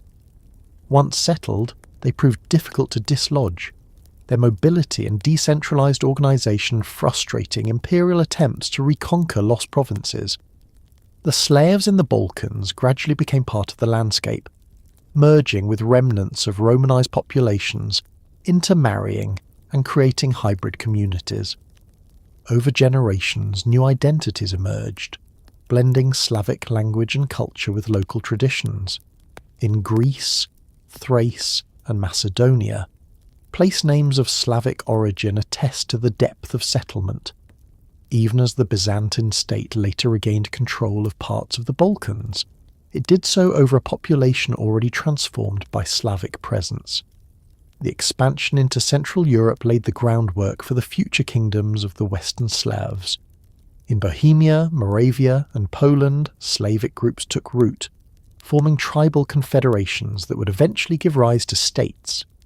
In eastern Germany, the Palabian Slavs established themselves along the Elbe, where they would resist German expansion for centuries.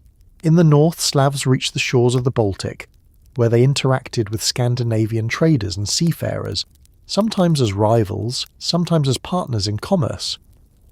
To the east, the Slavs spread into the forest steppe, where they encountered Finno-Ugric peoples and later steppe nomads, laying the foundations of the Eastern Slavic world. This immense expansion was not uniform or centrally directed. It consisted of countless small movements, families and clans seeking new fields and safer lands, warriors joining Avar campaigns and then settling in conquered territories, raiders crossing the Danube and deciding to remain. The uniformity of material culture suggests a shared identity that bound these groups together even as they dispersed across thousands of kilometres. Unlike the Germanic tribes, which often moved as organised confederations under kings, the Slavs spread more diffusely, but their sheer numbers ensured lasting impact. The consequences of this expansion were profound. Within 2 centuries, the Slavs went from an obscure people on the fringes of Roman awareness to the dominant population across much of Eastern and Southeastern Europe. They filled the vacuum left by retreating Germans, collapsing nomadic empires, and weakening Byzantines. They established the demographic and cultural basis for nations that would endure into the modern era. Their language spread across vast regions, fragmenting into dialects but retaining mutual intelligibility. Their pagan religion adapted to new landscapes but preserved core elements. Their egalitarian social structure allowed them to integrate diverse populations, absorbing remnants of earlier groups into the expanding Slavic world. By the 7th century, the Slavs were no longer simply neighbours or raiders. They were a permanent presence across Europe.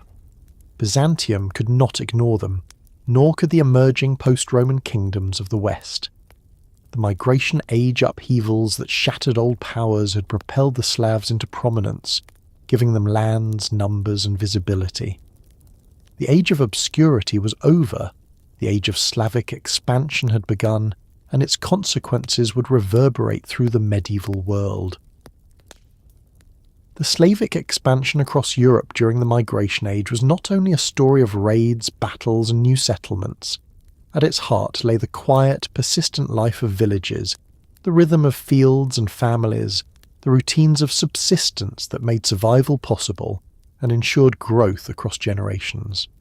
While chroniclers wrote about warriors and raids, the true foundation of Slavic endurance and expansion was the village, the clan, and the daily cycle of work, ritual, and community.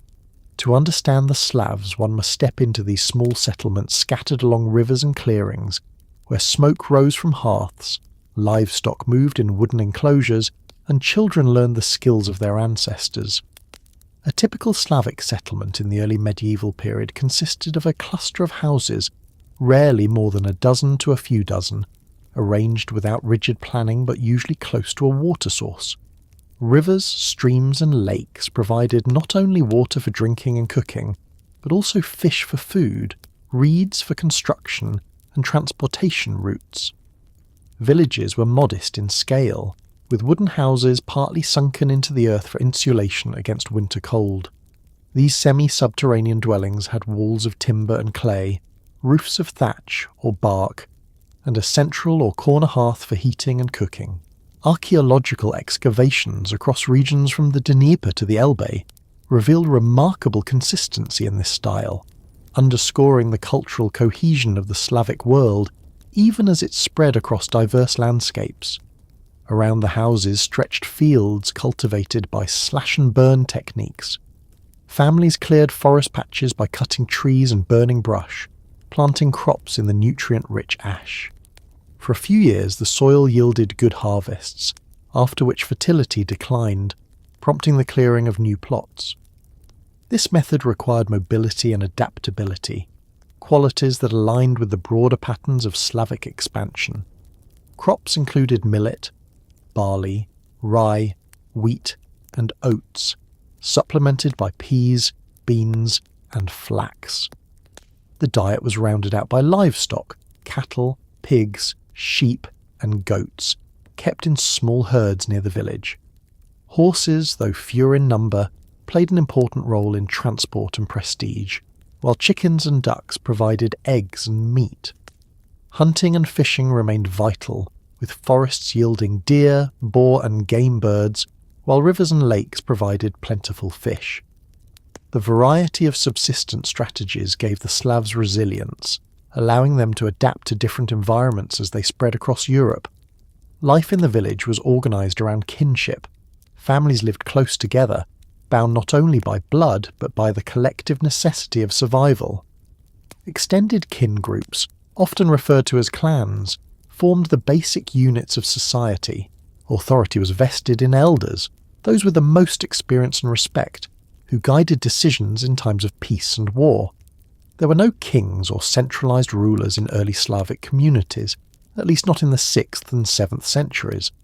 Instead, decisions were made communally, often in assemblies where free men voiced their opinions.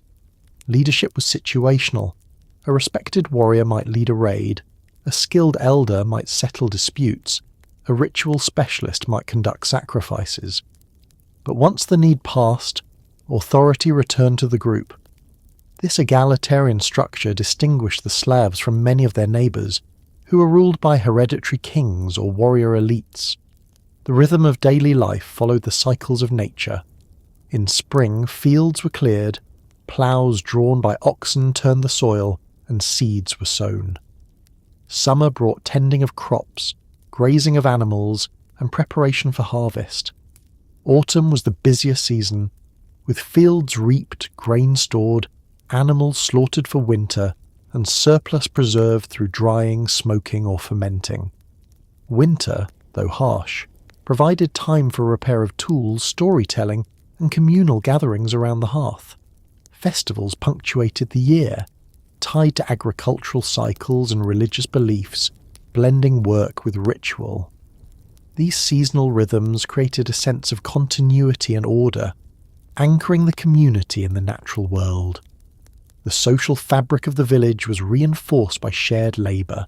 Clearing a field, building a house, or raising defensive palisades required collective effort. Neighbours helped each other, knowing that survival depended on cooperation. Feasts and rituals further bound the community, as food and drink were shared, songs sung and stories told. Hospitality was a core value. Visitors were offered bread and salt, symbols of sustenance and friendship, a practice that endured across Slavic cultures for centuries. This communal ethos, forged in small villages, underpinned the larger cohesion of Slavic identity as they expanded into new territories. Material culture reflected both simplicity and ingenuity. Pottery was handmade with rounded shapes suited for storage and cooking, often decorated with incised lines or impressions.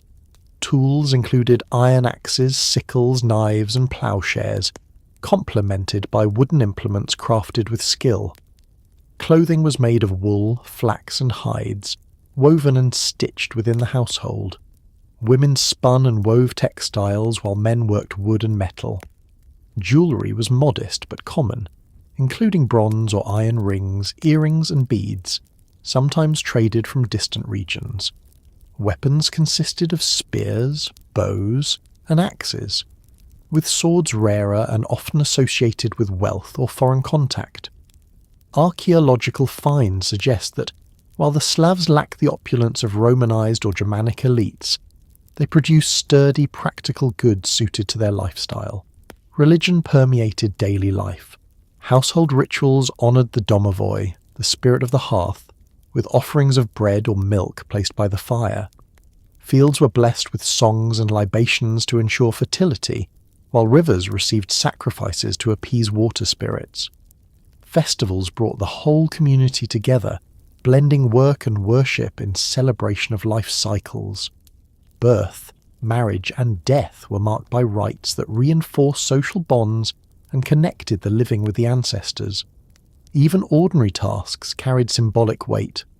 Ploughing the first furrow of spring was both agricultural work and a sacred act, invoking the earth's fertility. Children grew up immersed in this world, learning by imitation and participation. Boys accompanied fathers in the fields and hunts. Girls helped mothers with spinning, weaving, and tending animals. Stories and songs transmitted knowledge, values, and myth. Games and play prepared children for adult roles, while initiation into communal rituals marked their passage into maturity. Life expectancy was short by modern standards, but strong communal ties ensured care for the young and respect for the old.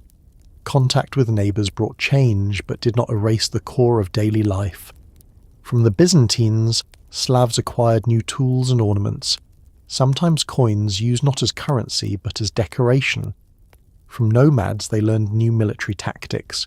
From Germans they borrowed certain crafts, yet the village remained the anchor, reproducing the familiar structures of kinship and subsistence wherever the Slavs settled. This resilience made their expansion possible, as families could transplant their way of life into diverse environments, from the mountains of the Balkans to the plains of Poland and the forests of Russia. The absence of monumental architecture or centralized institutions led Byzantine and later chroniclers to view the Slavs as primitive, but in reality their way of life was well suited to the challenges they faced. Decentralization made them difficult to conquer, as there were no cities to besiege, no kings to depose. Their egalitarianism fostered cohesion and adaptability, while their communal ethos ensured survival in new lands.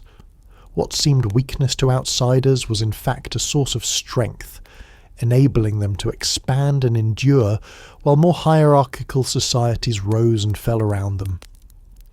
Archaeological evidence from settlements across Eastern and Central Europe confirms this picture of modest but resilient communities. Excavations reveal rows of sunken huts, hearths still filled with ash, storage pits containing grain, animal bones from meals, and shards of pottery once used for cooking. These fragments speak of ordinary lives, meals prepared, families gathered, work shared, rituals performed. Though silent, they echo the rhythms of daily existence that formed the backbone of Slavic history. The world of the village was not without conflict. Raids from neighbours, disputes among clans, and natural disasters threatened stability. Defensive measures included simple wooden palisades around some settlements, though many relied on forests and marshes for protection. When danger came, the community acted together, defending their homes and fields. Warfare was not constant but never absent, woven into the fabric of life alongside farming and ritual. The ability to shift swiftly from peace to defence, from tending fields to wielding spears, characterised the flexibility of early Slavic society. Despite hardships, the Slavs multiplied and spread.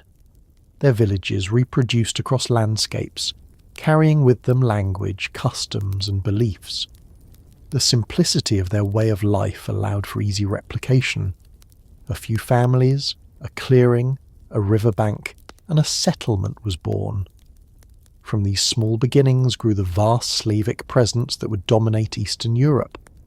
The secret of their expansion lay not in kings or empires, but in the endurance of daily life, in the humble strength of villages, clans, and the ordinary rhythms of survival.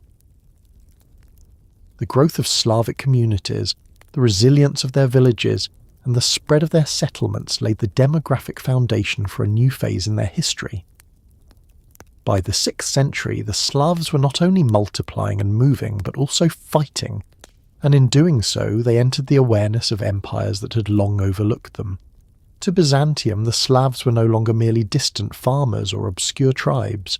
They were raiders, warriors, and eventually conquerors of lands once firmly in Roman hands.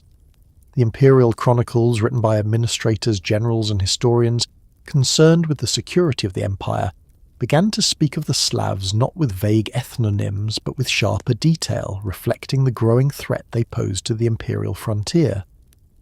The image of the Slavic warrior that emerges from Byzantine sources is striking in its consistency. Procopius, writing in the 6th century, described them as hardy and fearless, fighting mostly on foot, armed with spears, bows, and small shields. They were not equipped like Roman heavy infantry, nor did they fight in disciplined formations, but their tactics suited the environments in which they lived. They were masters of ambush, able to disappear into forests and marshes, to strike suddenly and withdraw before organised forces could respond. They could swim across rivers fully armed, surprising garrisons who believed water to be a barrier. They were able to endure hunger, thirst, and exposure, qualities that made them formidable in long campaigns. Maurice, the Byzantine emperor who authored the military manual known as the Strategikon, echoed this description around the year 600. He warned generals that the Slavs preferred fighting in difficult terrain, swamps, forests, and rivers, where cavalry and formations lost their effectiveness. He noted their skill in constructing ambushes, in concealing themselves until the moment of attack, and in dispersing quickly to avoid capture. He emphasized their endurance, their ability to survive with little supply, living off the land and moving with great speed. For an empire accustomed to formal armies, heavy cavalry, and fortified cities, the Slavs posed a challenge of a different order, elusive, numerous, and rooted in environments where imperial strengths were blunted. The weaponry of Slavic warriors was simple, but effective. Spears were the most common arms, used for both thrusting and throwing. Bows and arrows provided ranged power, useful in raids and ambushes. Axes, knives, and clubs served as secondary weapons. Swords, rarer and often acquired through trade or plunder, were prestige items rather than standard arms. Shields were small, often wooden with leather or metal reinforcement, suited for mobility rather than heavy defence. Armour was rare. Most Slavs fought unarmoured, relying on speed, terrain, and surprise. This light equipment reflected both their material resources and their style of warfare. Fast-moving, flexible, and reliant on numbers and endurance, rather than on individual martial splendour. Raiding was central to the way the Slavs first entered imperial chronicles. From the middle of the 6th century onward, Slavic bands crossed the Danube repeatedly, attacking Byzantine provinces in the Balkans. At first, these were small-scale incursions, focused on plunder, grain, livestock, valuables, and captives. Villages and towns were sacked, the countryside devastated, and populations carried off. Captives could be enslaved or absorbed into Slavic communities, contributing to their growth. For Byzantines, these raids were both a military and a demographic threat, draining resources and undermining control over frontier provinces. As the century progressed, raids turned into larger operations. Slavic forces, often allied with or subordinated to the Avars, conducted campaigns deep into imperial territory. In 579, Slavic raiders reached as far as Greece, plundering cities and settlements in regions long considered the heartland of Roman civilization. In 586, they besieged Thessalonica, one of the great cities of the Balkans, demonstrating their growing boldness and capability. Although the city held, the siege revealed the seriousness of the Slavic threat. Chroniclers like John of Ephesus lamented the devastation, describing vast regions depopulated by Slavic incursions, where imperial authority was reduced to isolated fortresses amid a countryside controlled by new settlers. The character of these raids reflected the Slavic way of life. Unlike Germanic migrations, often organised under kings and leading to the foundation of new kingdoms, Slavic movements were decentralised. Raids were organised by local leaders, charismatic warriors who could rally followers with promises of plunder. Victories brought prestige, but authority was temporary, dissipating once the campaign ended. This flexibility allowed countless small bands to act simultaneously, creating a constant pressure on Byzantine frontiers. No single defeat could end the threat, for there was no central authority to negotiate with or overthrow. The Slavic presence was diffuse but persistent, like the rivers they swam across and the forests they melted into. The impact on Byzantium was severe. The empire faced wars on multiple fronts, against Persians in the east, Lombards in Italy, and later Arabs in Syria, leaving the Balkan frontier undermanned. Resources to defend against Slavic raids were scarce, and the empire often relied on local militias or fortresses to resist incursions. Even when victories were won, they brought no lasting security. The nature of Slavic warfare meant that they could vanish and return, their villages hidden deep in forests beyond imperial reach. Over time, Byzantine provinces were not only plundered but also colonized, as Slavic settlers followed in the wake of raids, establishing permanent communities in lands once filled with Roman villas and farms. The Byzantines struggled to make sense of these new foes. Chroniclers describe them as barbarians, lacking refinement, literacy, or cities, but they also recognized their strengths: their love of freedom, their refusal to submit to kings or masters, their ability to endure hardships. These traits were noted with a mixture of fear and admiration. Procopius remarked that they were difficult to enslave, for they preferred death to bondage. Maurice emphasized their resilience and the challenge they posed even to experienced armies. In these observations, one sees not only the disdain of civilization for the barbarian, but also a grudging respect for qualities that allowed the Slavs to thrive where others faltered. The raids also shaped the internal dynamics of Slavic society. Success in warfare brought prestige, attracting followers to leaders who could demonstrate prowess and generosity in distributing plunder. This created a pathway for the emergence of stronger leaders and larger confederations, even if authority remained limited and situational. Raiding provided not only material wealth, but also captives who could be integrated into communities as slaves, dependents, or even new family members. In this way, military activity contributed to demographic growth and the expansion of Slavic settlements. Archaeological evidence supports the picture painted by the chronicles. Hoards of Byzantine coins, jewellery and tools have been found in Slavic contexts, indicating plunder or trade following raids. Fortified sites in the Balkans show signs of destruction and rebuilding, reflecting repeated assaults. In Slavic settlements themselves, the presence of foreign goods, bronze vessels, glass beads, weapons of Roman style, testifies to contact, often violent, with the empire. These finds corroborate the written accounts, showing that raiding was not merely described but materially real, leaving its imprint on both sides of the frontier. The transformation of the Slavs from obscure villagers to feared raiders marked their definitive entry into history. No longer could Byzantium afford to ignore them. No longer were they hidden beyond the Danube. They were a military fact, shaping the strategies of emperors and generals, draining the resources of provinces, and altering the demographic map of southeastern Europe. The imperial chronicles, concerned with defending the empire, inadvertently preserved the memory of the Slavs' rise, recording in detail the qualities that made them formidable. Yet the story of Slavic warriors and raids was not one of endless destruction. It was part of a larger process of migration and settlement, of demographic expansion and cultural adaptation. The same warriors who crossed the Danube with spear and shield often returned with families, settling in conquered lands, planting fields and building villages. Warfare opened the door to colonization. Raids created the conditions for permanent presence, and over time the Slavs transformed from raiders into the dominant population of the Balkans and Central Europe. Thus, when we read the chronicles of Byzantium lamenting Slavic attacks, we see not only the fear of destruction, but also the record of a profound shift. A people once invisible had become impossible to ignore, their warriors writing themselves into history through raids and battles, their villages following to root them permanently in the soil of Europe. The age of raids would give way to the age of confederations and states, but it was in this period, as warriors and raiders, that the Slavs first inscribed their name in the annals of empire.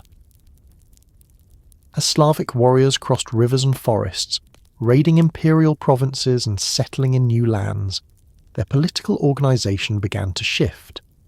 For centuries, the Slavs had lived in small, decentralised communities, clans bound by kinship and guided by elders.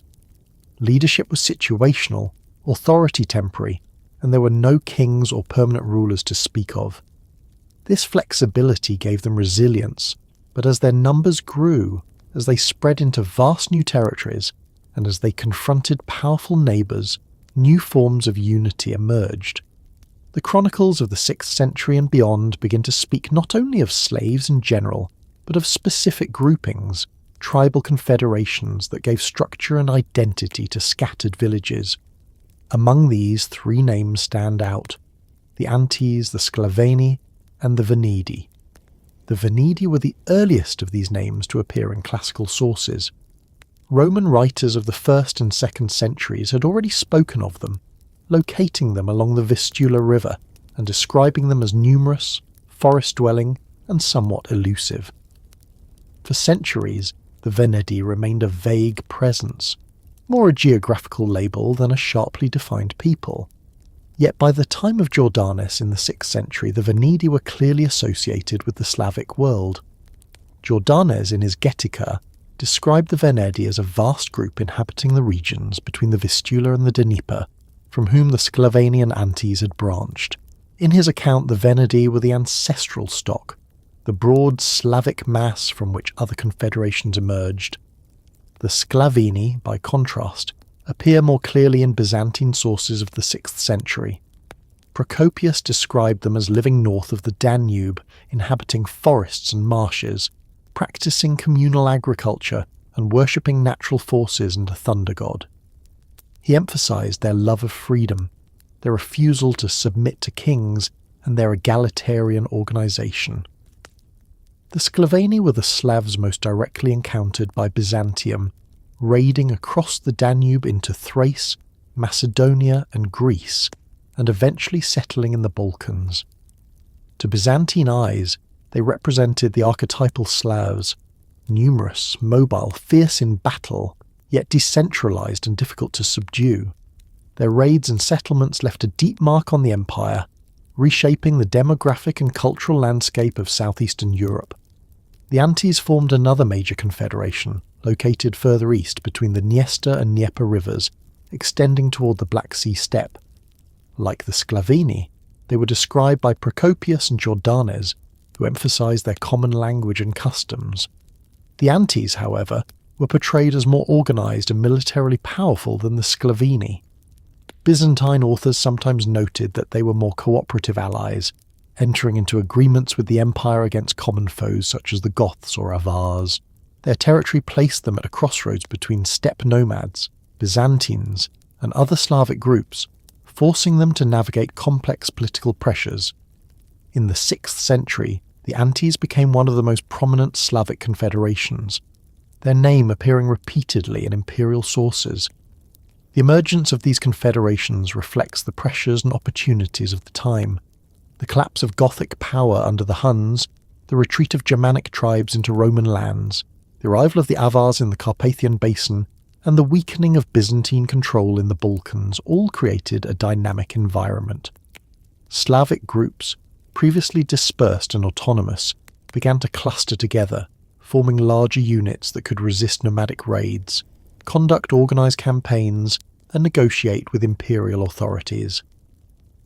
The Antes, Sclavini and Venedi were not states in the sense of centralised monarchies, but they represented a new level of political organisation, bridging the gap between clan-based society and the later medieval polities.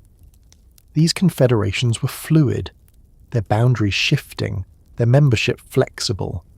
A tribe might belong to the Sclaveni in one context, to the Antes in another, depending on alliances and geography. Leadership remained collective, but charismatic figures could rise, uniting multiple groups for war or diplomacy. Byzantine sources mention Slavic leaders by name, such as Ardagast and Durentius, commanders of raids and spokesmen for confederations. Though their authority was not absolute, their prominence shows that military success could elevate individuals above the communal norm, at least temporarily. The Antes, in particular, produced leaders recognised by Byzantium. In the early 6th century, the Byzantine Empire sought allies against the Goths and Avars, finding willing partners among the Antes. Military cooperation brought prestige and resources, but it also exposed them to danger. In the late 6th century, the Antes were crushed by the Avars after resisting their dominance, the confederation shattered and their name gradually disappearing from the chronicles. Yet their legacy lived on in the Eastern Slavic world, where their cultural and political patterns influenced later developments.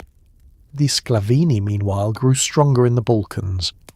By the late 6th and 7th centuries, they had become the dominant population of the region. Their villages spread across Greece, Thrace, and Macedonia. Though still lacking kings or centralised states, their confederations provided enough unity to sustain large raids and even sieges of cities like Thessalonica. Byzantine authors noted their ability to assemble numerous warriors, to coordinate attacks, and to sustain pressure over years.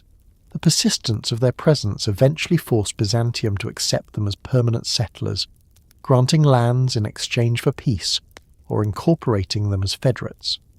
Through this process, the Sclaveni moved from raiders to residents, their confederations laying the groundwork for future Slavic polities in the Balkans. The Venedi, less vividly described in the 6th century sources, represent the broader northern Slavic mass.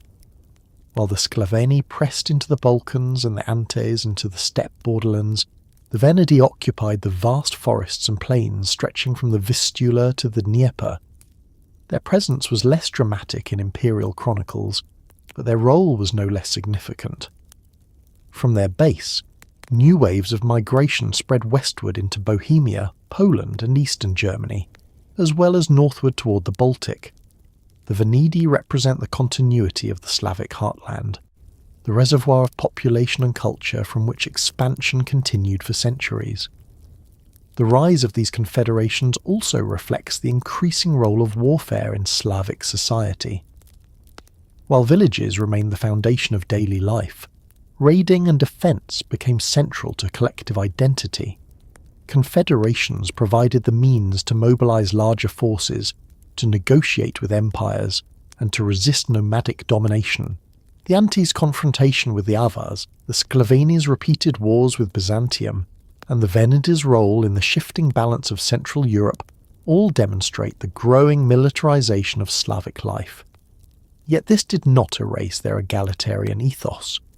Authority remained dispersed, leaders dependent on consensus and charisma rather than permanent institutions. Confederations were alliances rather than states, flexible and fragile, rising and falling with the fortunes of war. Archaeological evidence supports this picture of fluid but expanding organisation. Settlements of the 6th and 7th centuries show continuity with earlier Slavic patterns: sunken houses, handmade pottery, small villages, but also signs of greater interaction with neighbours. Imported goods from Byzantium, Germanic ornaments, and steppe weapons appear alongside traditional artefacts, testifying to trade, plunder, and cultural exchange. Burial customs show variability, reflecting both local traditions and outside influences. the spread of settlements across new regions matches the territories described in the chronicles, reinforcing the link between confederations and migration. The naming of these confederations in written sources is itself significant.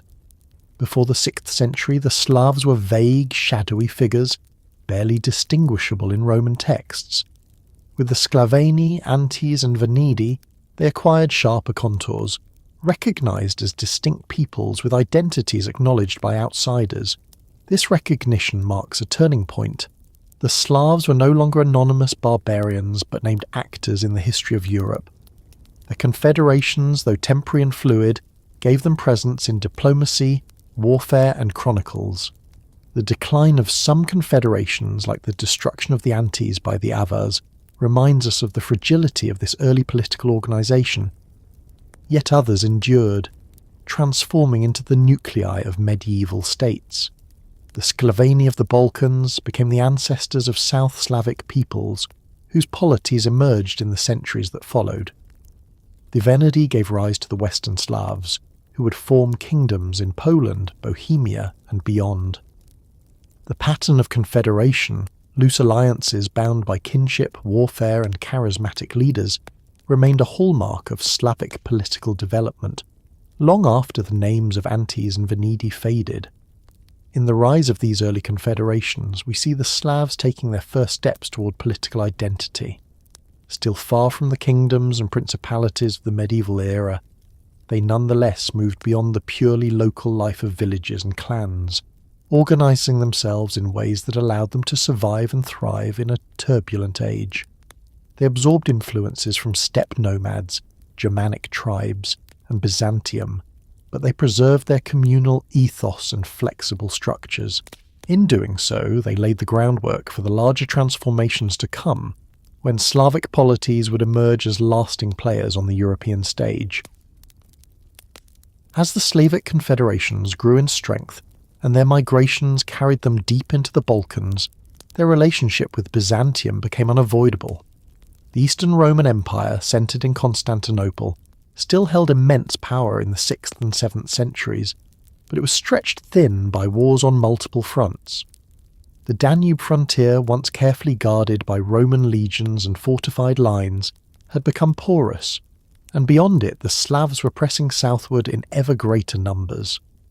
What began as raids soon turned into permanent settlements, and what began as conflict eventually expanded into a complex relationship of war, alliance, and cultural exchange that would shape both the Slavic and Byzantine worlds.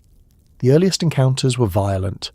From the mid-6th century onward, Byzantine chronicles are filled with accounts of Slavic raids. Villages and towns north of the Balkans were plundered, and imperial armies were forced into constant defensive campaigns. Procopius, writing in the time of Justinian, described repeated Slavic incursions across the Danube, where raiders struck suddenly, burned farms, carried off captives, and vanished into the forests and swamps before the imperial forces could respond.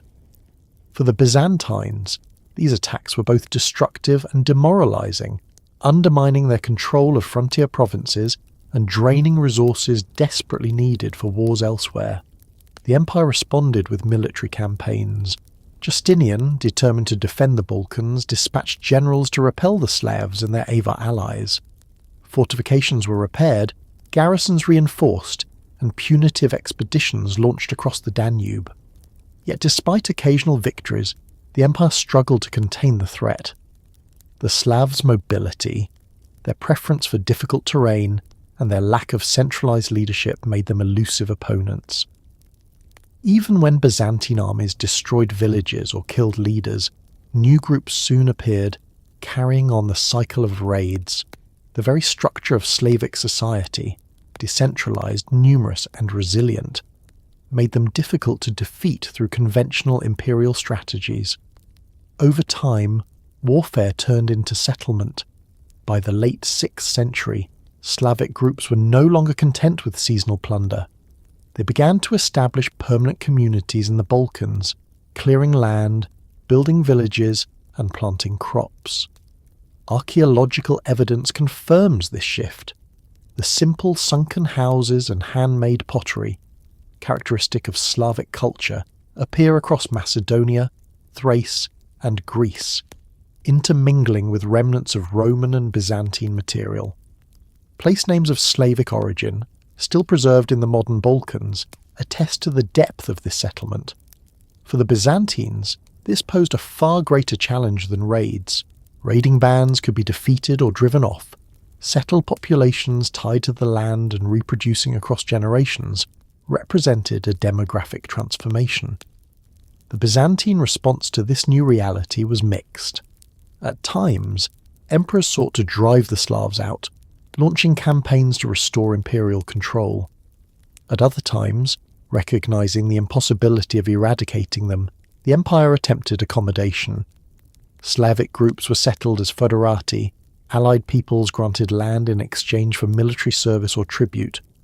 This practice, inherited from the Roman tradition, allowed Byzantium to transform potential enemies into frontier defenders. Yet such arrangements were unstable. The Slavs valued freedom and autonomy, and imperial demands for service or tribute often provoked rebellion.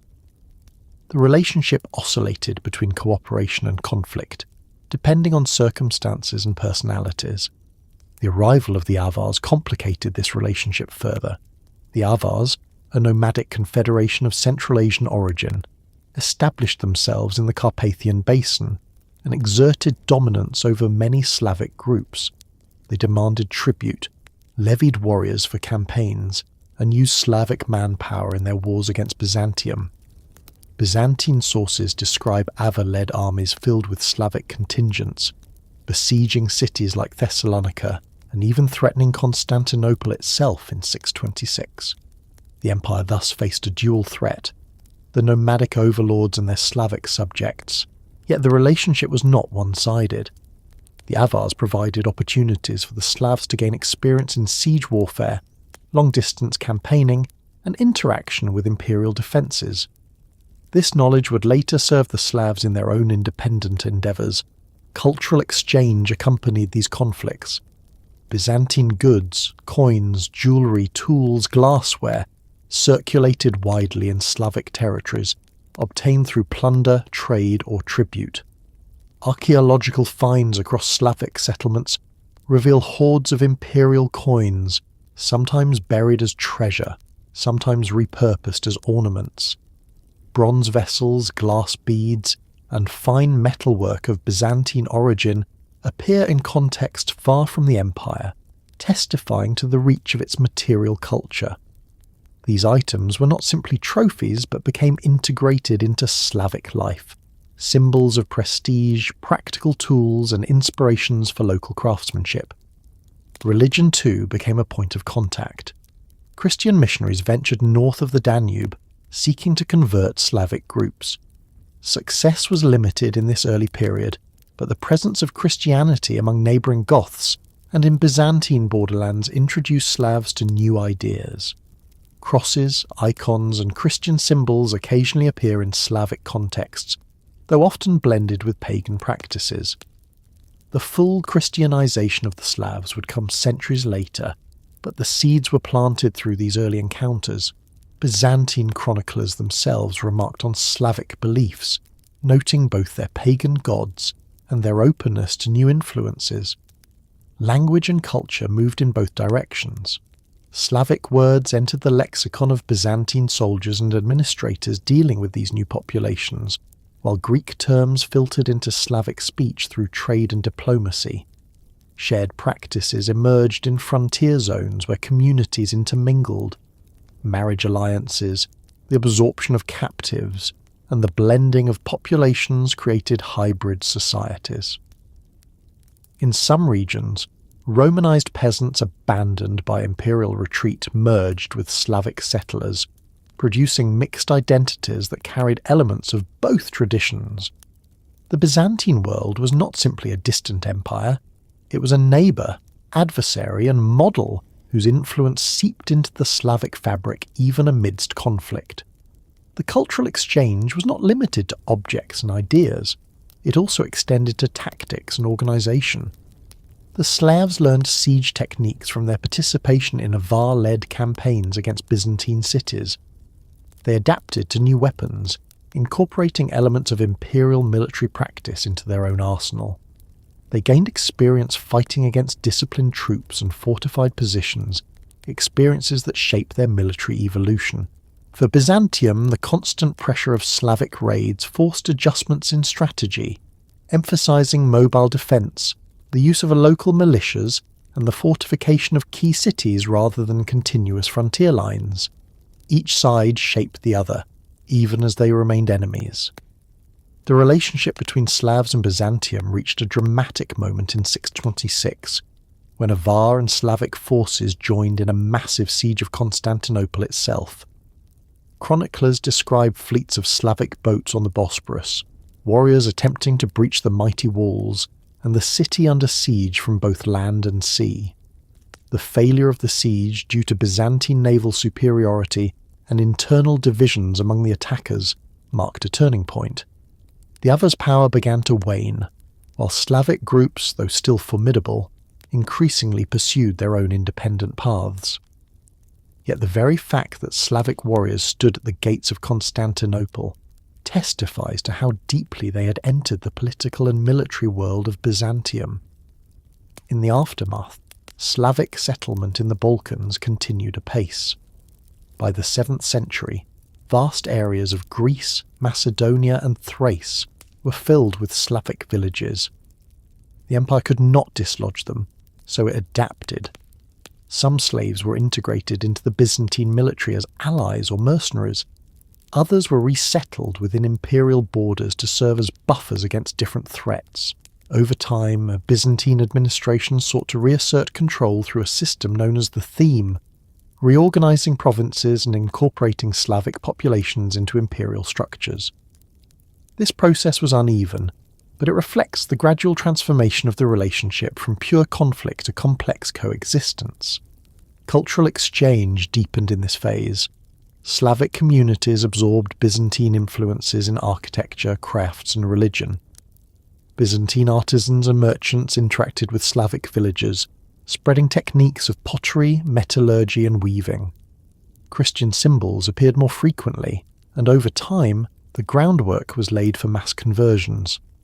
Conversely, Slavic customs influenced Byzantine frontier society, from agricultural practices to place names. The Balkans became a zone of fusion, where Slavic and Byzantine elements intertwined to create new cultural forms. The Byzantine connection thus represents a dual reality: war and exchange, destruction and integration. The chronicles emphasize the former, describing raids, sieges, and devastation. The archaeological record, however, reveals the latter, showing the flow of goods, the blending of traditions, and the gradual embedding of Slavic populations within the imperial sphere.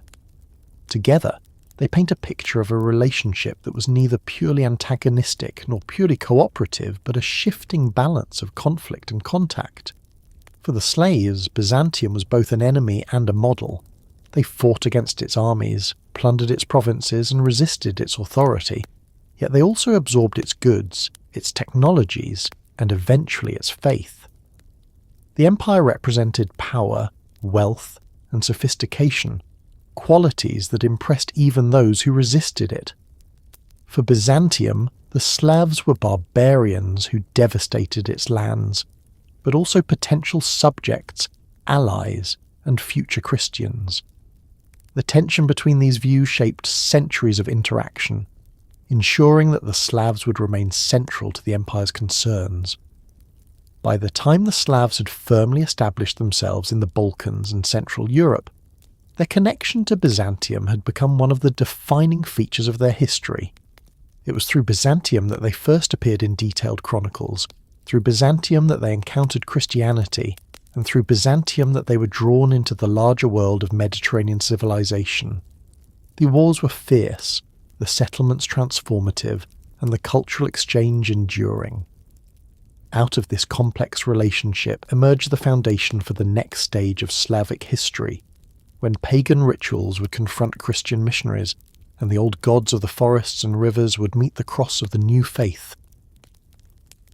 These centuries of war and exchange between the Slavs and Byzantium laid the foundation for one of the greatest transformations in their history.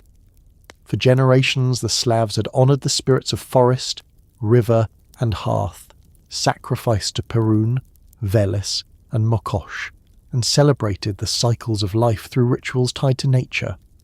Their world was filled with animistic presence and ancestral bonds, with myths that explained storms and harvests, with festivals that marked fertility and death. This religious fabric was strong and deeply rooted, a lived reality that touched every moment of existence.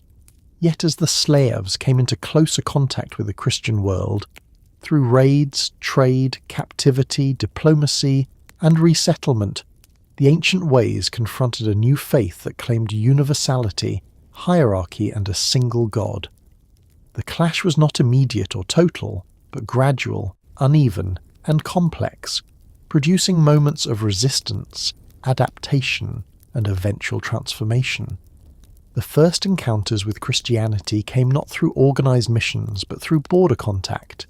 Slavic warriors captured in Byzantine campaigns were taken as prisoners into imperial lands, where they were exposed to Christian rituals, churches, and teachings.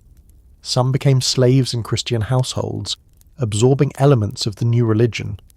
Others fought as mercenaries in Byzantine armies, marching alongside Christian comrades and participating in campaigns sanctified by the cross. These personal encounters carried Christianity back into Slavic villages, often in fragmentary form, a crucifix worn as a charm, a prayer half remembered, a ritual gesture adapted into pagan practice. In this early stage, Christianity was not yet a system to replace Slavic belief, but a layer added to it, interpreted through existing frameworks. Byzantine and Latin missionaries eventually began to make more deliberate efforts. In the Balkans, where Slavic settlement was deep, bishops and priests attempted to bring the new populations into the Christian fold. Some were successful, particularly where imperial control was reasserted and Slavic groups were resettled under Byzantine administration. The empire saw conversion not only as a spiritual duty, but as a means of integration, a way to bring troublesome frontier peoples into the structures of order and obedience. Christianity offered legitimacy to rulers, stability to societies, and connection to the wider Mediterranean world. Yet for the ordinary villagers, the appeal was less abstract. Christian rituals promised protection against disease, famine, and misfortune, much like their own pagan rites. Saints could be seen as new kinds of spirits, holy figures with power to heal, guard, and intercede. The confrontation between paganism and Christianity was therefore not simply a battle of doctrines, but a negotiation of meanings. Pagan rituals of fertility found echoes in Christian feasts of saints. Ancestral cults merged with the veneration of the dead in Christian liturgy. Water rites associated with rivers and springs blended into the sacrament of baptism. Conversion often meant reinterpretation rather than outright rejection. For many Slavs, the old gods did not vanish overnight but coexisted with the new faith, sometimes openly, sometimes in hidden practice. Christianity spread not by obliterating the old, but by absorbing and reconfiguring it. Resistance was real and sometimes fierce. Pagan priests and elders resisted the authority of Christian clergy, fearing the loss of power and tradition. Villagers who saw their sacred groves cut down, or their idols smashed by missionaries resisted with anger.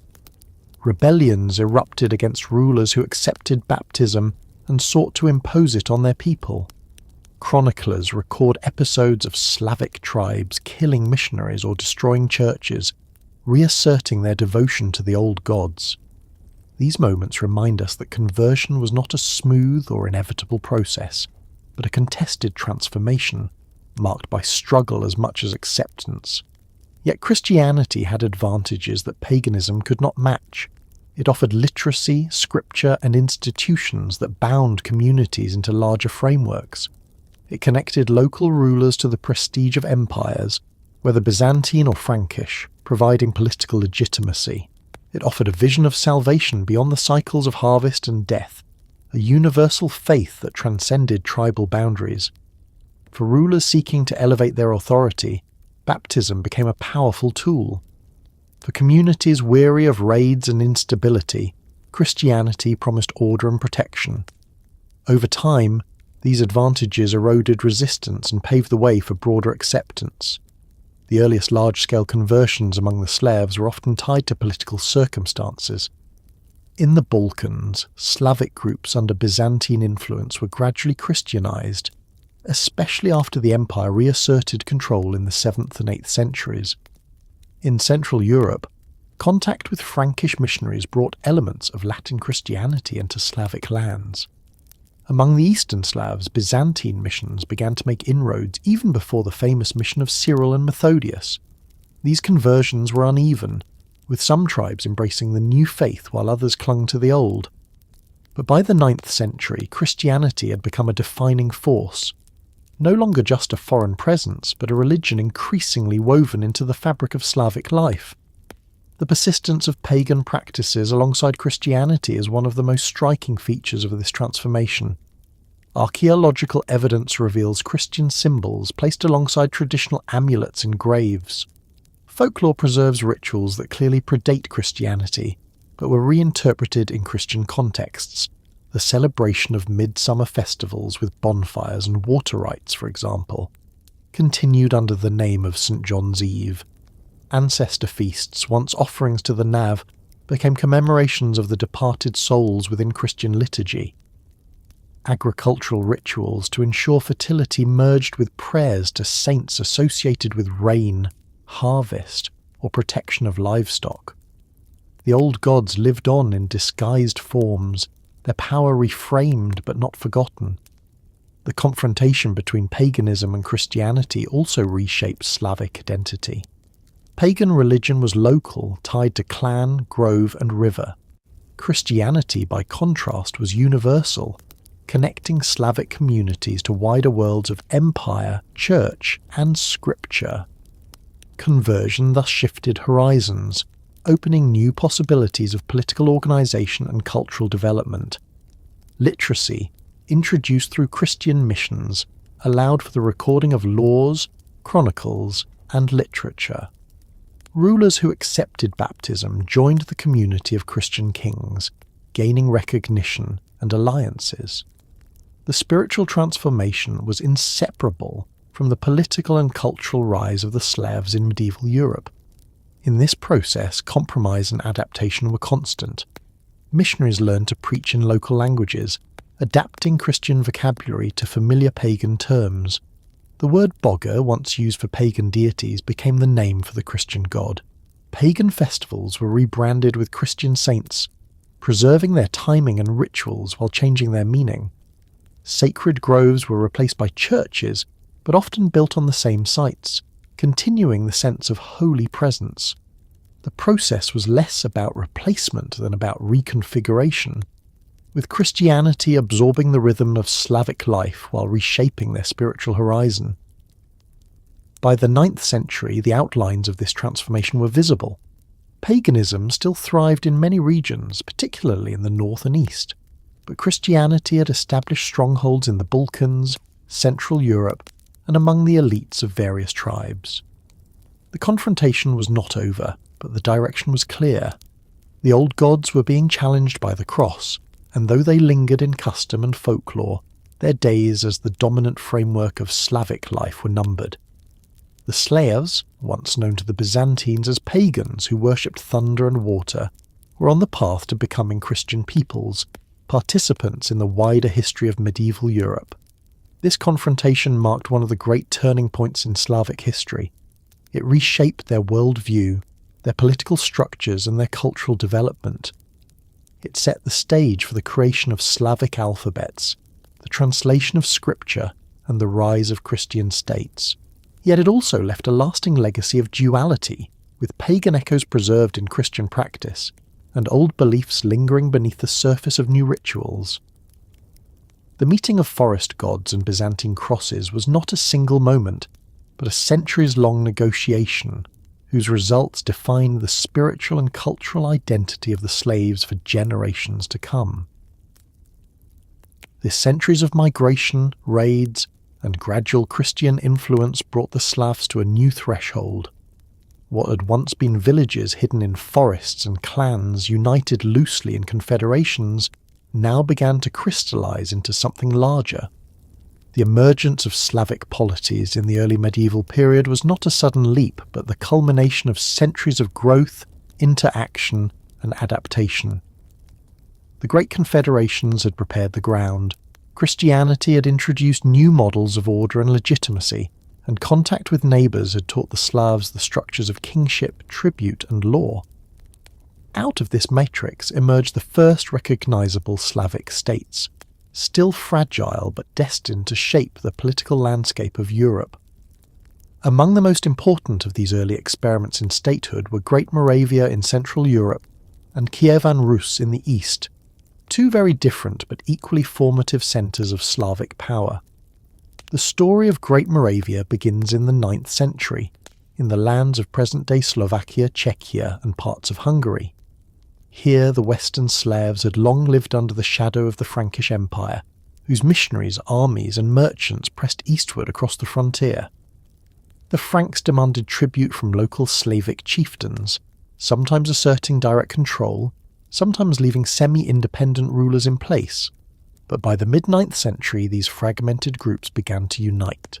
The figure most associated with this unification was Mojmir Thiaz, who around 830 consolidated several Slavic tribes into a single political entity known as Moravia.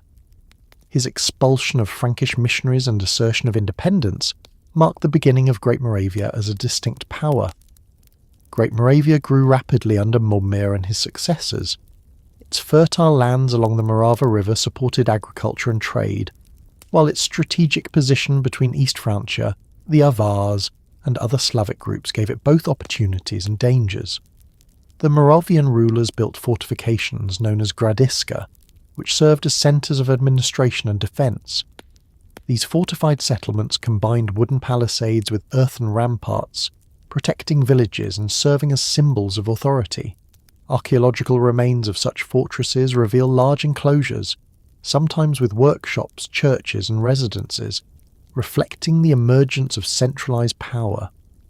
Christianity played a central role in the identity of Great Moravia.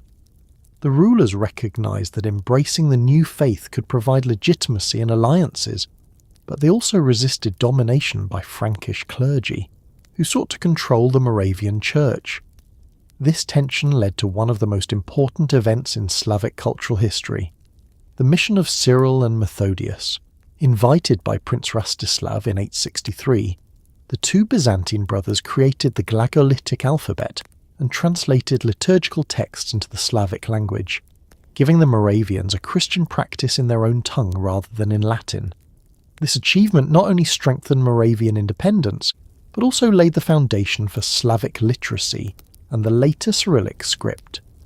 The mission of Cyril and Methodius transformed Great Moravia into a cultural beacon for the Slavic world. For the first time, the Slavs had a written language adapted to their speech, scriptures in their own words, and a liturgy that affirmed their identity rather than subordinating it to foreign clergy. Though Rome later asserted control, and the Latin Rite eventually prevailed in Central Europe, the impact of this moment was immense. It created the precedent for Slavic Christianity as a tradition distinct yet connected to the wider Christian world, a legacy that would profoundly shape both Eastern and Southern Slavic history. Great Moravia reached its peak under Svatopluk Thun in the late 9th century.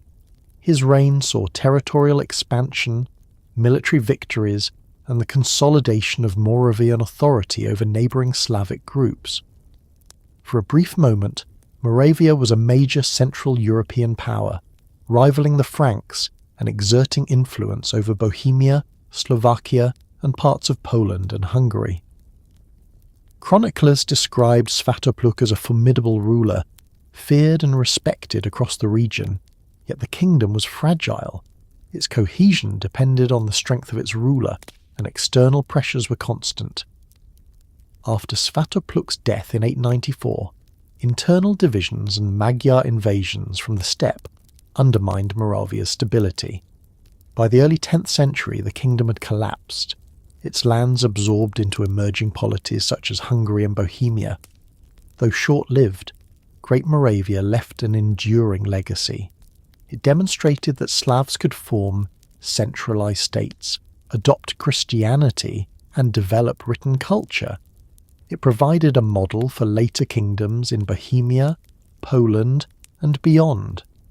The mission of Cyril and Methodius ensured that Slavic identity was tied to language and faith, not merely to tribal allegiance. The fall of Moravia did not erase its achievements. Rather, it passed them on to the broader Slavic world, influencing developments far beyond its borders.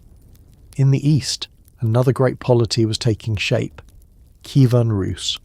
Unlike Great Moravia, which emerged in the orbit of the Franks, Rus arose from the interaction of Slavs with Scandinavians and the Byzantine Empire. Its origins lie in the late 9th century, when Norse adventurers known as Varangians entered the river systems of Eastern Europe. Sailing down the Volkhov, Dnieper and Volga, they established trading posts, extracted tribute, and eventually forged political structures. According to the primary chronicle, a semi-legendary account compiled in the 12th century, Slavic and Finnic tribes invited the Varangian leader Rurik to rule over them, establishing the dynasty that would govern Rus for centuries.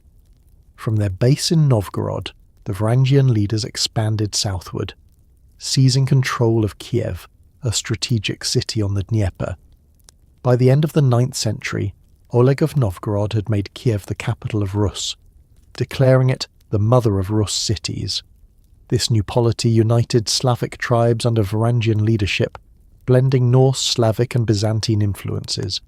The economy was built on trade, particularly the route from the Varangians to the Greeks, which connected the Baltic to the Black Sea and Constantinople. Furs, slaves and wax flowed south, while silks, wine and coins came north. Rus became a bridge between worlds, drawing wealth and power from its position at the crossroads of civilizations. The rulers of Kievan Rus were warriors as well as merchants. Oleg, Igor and their successors launched raids against Byzantium, at times threatening Constantinople itself. The Rus fleet sailed down the Dnieper and across the Black Sea, storming the imperial provinces and demanding tribute. The Byzantines, recognizing the danger, negotiated treaties that regulated trade and established diplomatic relations. These treaties, recorded in Byzantine and Rus sources, provide some of the earliest written evidence of Rus as a political entity. They reveal a society already organised under princes, councils and laws, combining Norse military culture with Slavic traditions. Christianity again played a transformative role. Early Rus's rulers and merchants encountered the faith through their dealings with Byzantium, and some may have converted individually. But the decisive moment came in the late 10th century under Prince Vladimir. After initial pagan resistance, Vladimir accepted baptism in 988, marrying a Byzantine princess and establishing Christianity as the official faith of Rus. Churches were built, clergy invited, and scripture translated into Slavonic, continuing the work begun in Great Moravia. The baptism of Rus is often considered the true beginning of Russian, Ukrainian, and Belarusian history, anchoring their identity in both Slavic tradition and Byzantine Christianity. The rise of Kievan Rus marked a new phase in Slavic history. No longer were the Slavs defined only by villages, clans, or confederations. They now possessed organised states with rulers, armies, laws, and international recognition.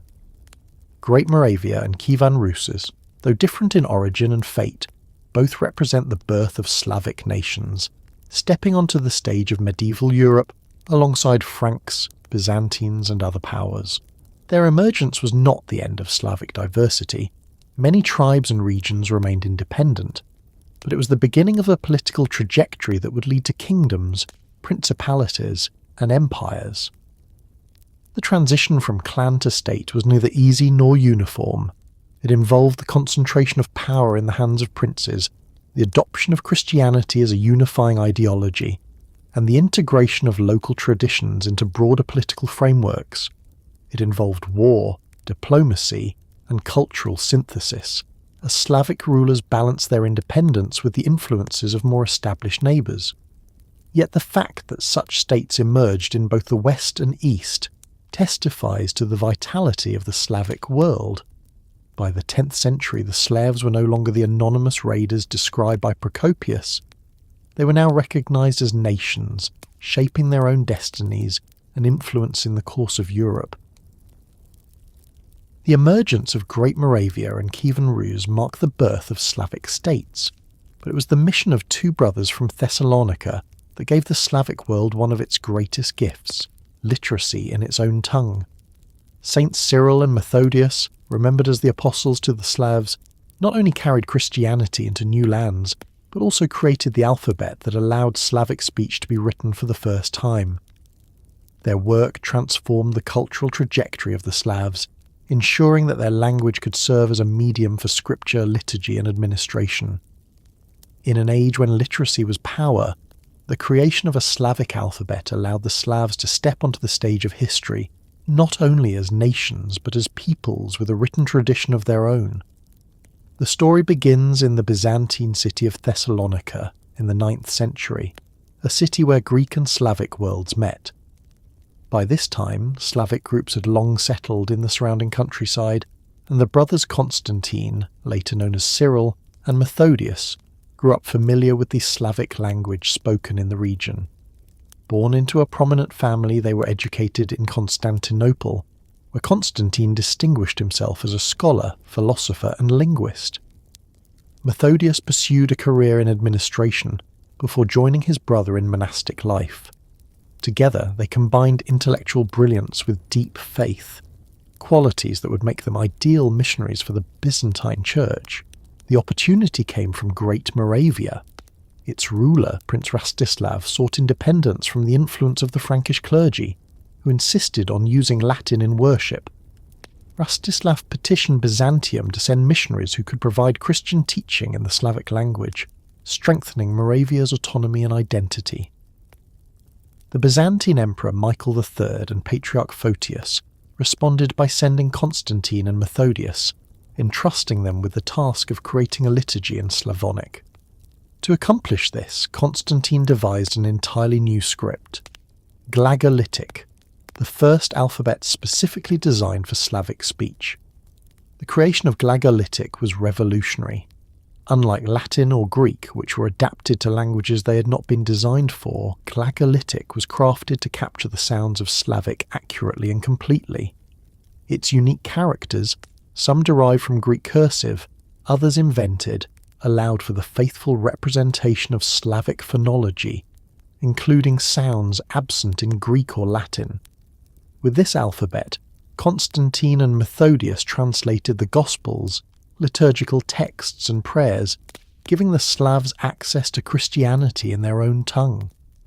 For the first time, Slavic speech was fixed in writing, no longer limited to oral transmission. The brothers arrived in Moravia in 863, bringing with them the translated scriptures and a vision of a Slavic church independent of Frankish domination. Their mission was both spiritual and political. By providing Christianity in Slavonic, they offered Moravia an alternative to Latin clergy, aligning the kingdom with Byzantium while affirming its cultural identity. Their preaching, teaching and translations won support among the people, who embraced the new liturgy as a reflection of their own voice. The brothers trained local disciples, ensuring that their work would outlast their presence. Their mission, however, faced fierce opposition. The Frankish clergy viewed the use of Slavonic as a challenge to their authority and to the primacy of Latin. They accused the brothers of heresy, arguing that only Hebrew, Greek and Latin were legitimate liturgical languages, the so-called three sacred tongues. Cyril and Methodius defended their work vigorously, arguing that God's word should be accessible to all peoples in their native speech. They travelled to Rome to plead their case, where Pope Adrian II, impressed by their devotion and recognising the political advantage of supporting Moravian independence, sanctioned the use of Slavonic in liturgy. The Pope even blessed their translations and ordained their disciples, giving official recognition to their mission. Cyril, already in poor health, remained in Rome, where he took monastic vows and died in 869. Methodius returned to Moravia as archbishop, continuing the mission amid constant opposition from Frankish clergy and political turmoil. He endured imprisonment, accusations, and conflict, yet he persisted, translating more scriptures and promoting the Slavonic liturgy. His leadership ensured that the mission survived beyond its initial phase, even as the political fortunes of Great Moravia waxed and waned. Methodius died in 885, leaving behind a legacy carried forward by his disciples, who spread the Slavonic tradition into Bulgaria, Serbia, and beyond. The long-term impact of Cyril and Methodius was immense. Though Glagolitic was eventually replaced by Cyrillic, developed in the Bulgarian context and named in honour of Cyril, the principle remained. The Slavs had an alphabet of their own, suited to their language, and a liturgy that affirmed their cultural identity. Bulgaria, under Tsar Boris and his successors, embraced Slavonic Christianity, making it the foundation of national identity. From Bulgaria, the tradition spread into Kievan Rus, where the Cyrillic script became the vehicle for Old Church Slavonic, the sacred language of Orthodox slaves. The creation of the Slavic alphabet was more than a technical achievement. It represented a profound assertion of cultural dignity. In an age when Latin and Greek dominated literacy, the decision to sanctify Slavic speech and writing was revolutionary. It told the slaves that their language was worthy of scripture, their words fit for prayer, their voice equal before God.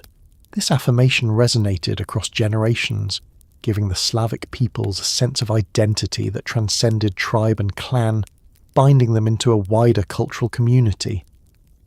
The work of Cyril and Methodius also highlights the interplay of politics and religion. Their mission was not only about saving souls, but about shaping alliances and asserting independence. Great Moravia sought to free itself from Frankish dominance, and Byzantium sought to expand its influence. The creation of a Slavic liturgy served both aims, blending faith with diplomacy. Yet the enduring power of their mission lay in its cultural resonance, which outlasted the political struggles of their time. The legacy of Cyril and Methodius was contested but ultimately triumphant. Frankish opposition continued, and after Methodius's death some of his disciples were expelled from Moravia. But these exiles carried the mission southward, finding refuge in Bulgaria, where the Cyrillic script was developed and the Slavonic liturgy institutionalized. From there, it spread across the Orthodox Slavic world, becoming the foundation of religious and literary culture in Serbia, Russia, and beyond. What began as a mission to a single kingdom became the seed of an entire civilization. The story of the brothers also reveals the power of literacy to transform societies. Writing allowed laws to be codified, chronicles to be composed, and scripture to be preserved. It allowed rulers to project authority, clergy to maintain orthodoxy, and communities to pass on tradition. For the Slavs, who had long relied on oral culture, the arrival of writing was a watershed. It opened new possibilities of memory, administration, and identity. The Slavic world, once invisible in written history, now spoke in its own script, leaving records that endure to this day. The veneration of Cyril and Methodius as saints reflects their lasting importance. In both Eastern and Western Christianity, they are remembered as apostles to the Slavs, defenders of linguistic diversity, and champions of faith in the vernacular. Their feast days are celebrated, their images honoured, their names invoked as symbols of cultural pride.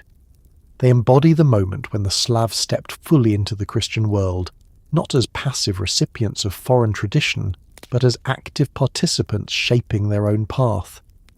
The creation of the Slavic alphabet, the translations of scripture, and the establishment of a Slavonic liturgy were not simply cultural milestones.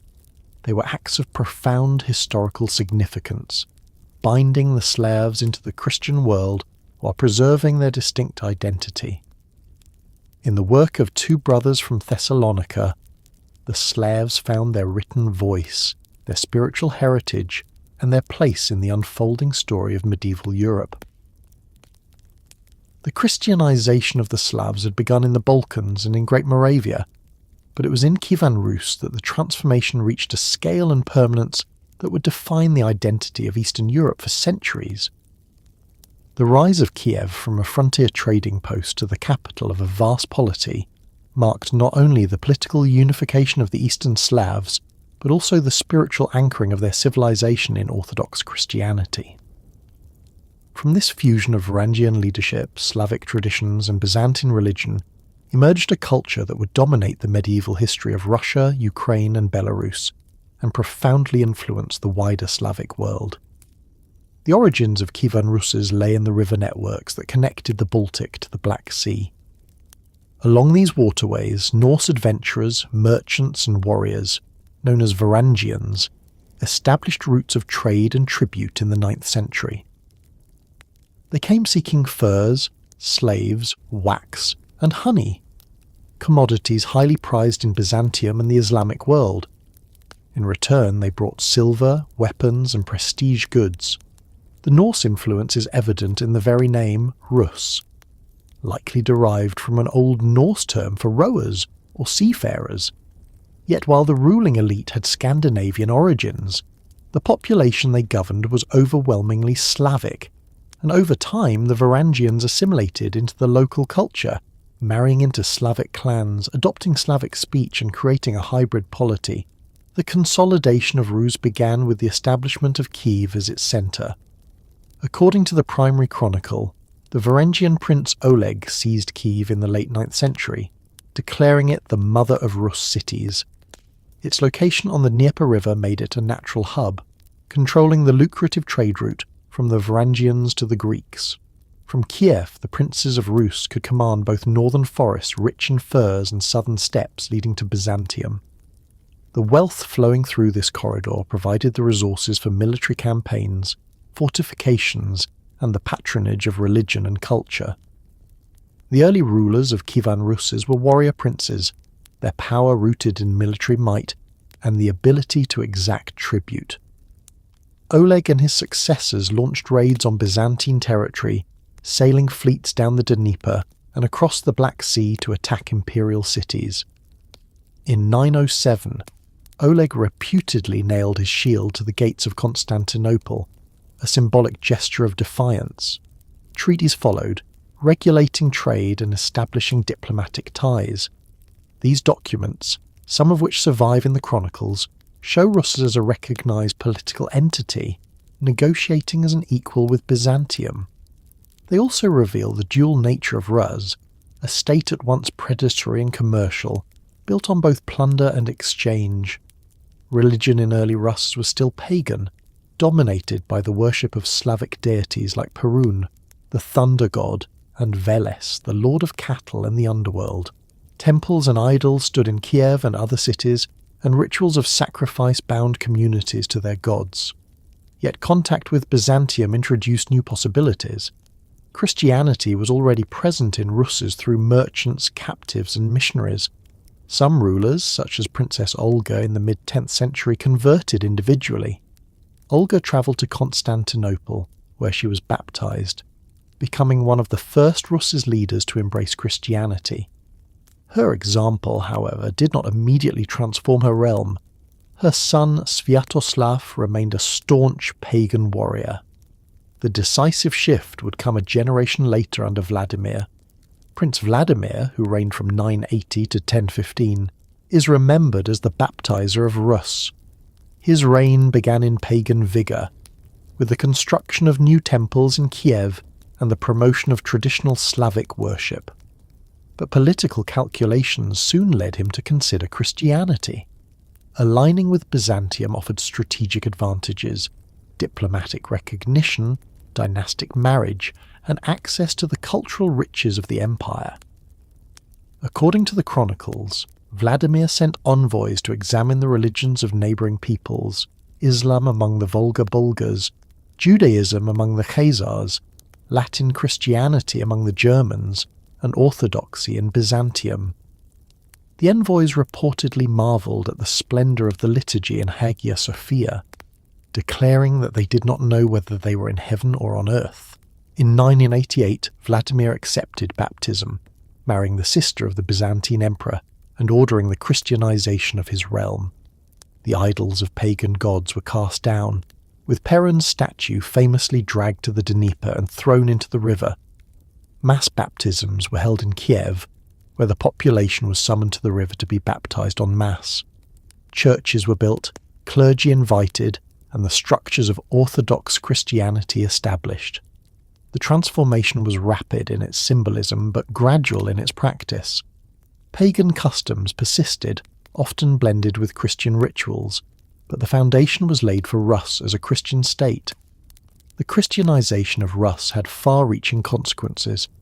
It tied the polity to Byzantium, embedding it within the Orthodox Christian world. The liturgy was celebrated in Old Church Slavonic.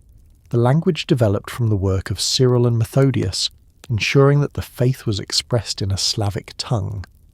This choice reinforced cultural identity while connecting Rus to the broader Orthodox sphere. Literacy spread as scripture, law, and chronicles were written in Slavonic, giving Rus a written culture that endured. Monasteries became centres of learning, art, and spirituality, fostering the growth of a distinctly Slavic Orthodox tradition. The political impact was equally significant. Christianity provided rulers with new legitimacy, sanctifying their authority as God-given and aligning them with the models of Byzantine emperors. It allowed for the codification of law, as seen in the Ruskaya Pravda, the legal code attributed to Yaroslav the Wise. It fostered alliances through dynastic marriages, connecting Rus princes to royal houses across Europe. It provided a unifying ideology that transcended tribal divisions, binding diverse Slavic and non-Slavic peoples under the banner of a common faith. Culturally, the adoption of orthodoxy spurred a flowering of art, architecture, and literature. The construction of stone churches in Byzantine style transformed the skylines of Kiev and other cities. Icons, mosaics, and frescoes adorned sacred spaces, blending Greek models with Slavic creativity. Chronicles began to record the deeds of rulers and the events of the realm, embedding Rus in the stream of written history. Hymns and prayers in Slavonic gave voice to a spiritual tradition that was both universal and uniquely Slavic. The birth of Orthodox Slavic civilization was not only a matter of religion, but of culture in the fullest sense, touching every aspect of life. The legacy of Kievan Rus is extended beyond its immediate borders. Its embrace of orthodoxy influenced neighbouring Slavic peoples, reinforcing the division between the Orthodox East and the Latin West. While Poland, Bohemia and Croatia turned to Rome, Rus, Bulgaria and Serbia looked to Constantinople. This division, already present in church politics, became a defining cultural boundary within the Slavic world. The alignment of Rus with Byzantium ensured that Eastern Slavic identity would be shaped by orthodoxy, Cyrillic script, and Byzantine political models. The dawn of Orthodox Slavic civilization in Rus also revealed the resilience of older traditions. Pagan festivals were absorbed into the Christian calendar, with midsummer rites becoming the Feast of St. John, winter celebrations merging with Christmas, and ancestor commemorations blending with All Souls' Day. Folk customs, songs and rituals preserved echoes of the old gods, now reinterpreted in Christian forms. The dual heritage of pagan roots and Christian faith created a cultural synthesis that gave Slavic orthodoxy its distinctive flavour.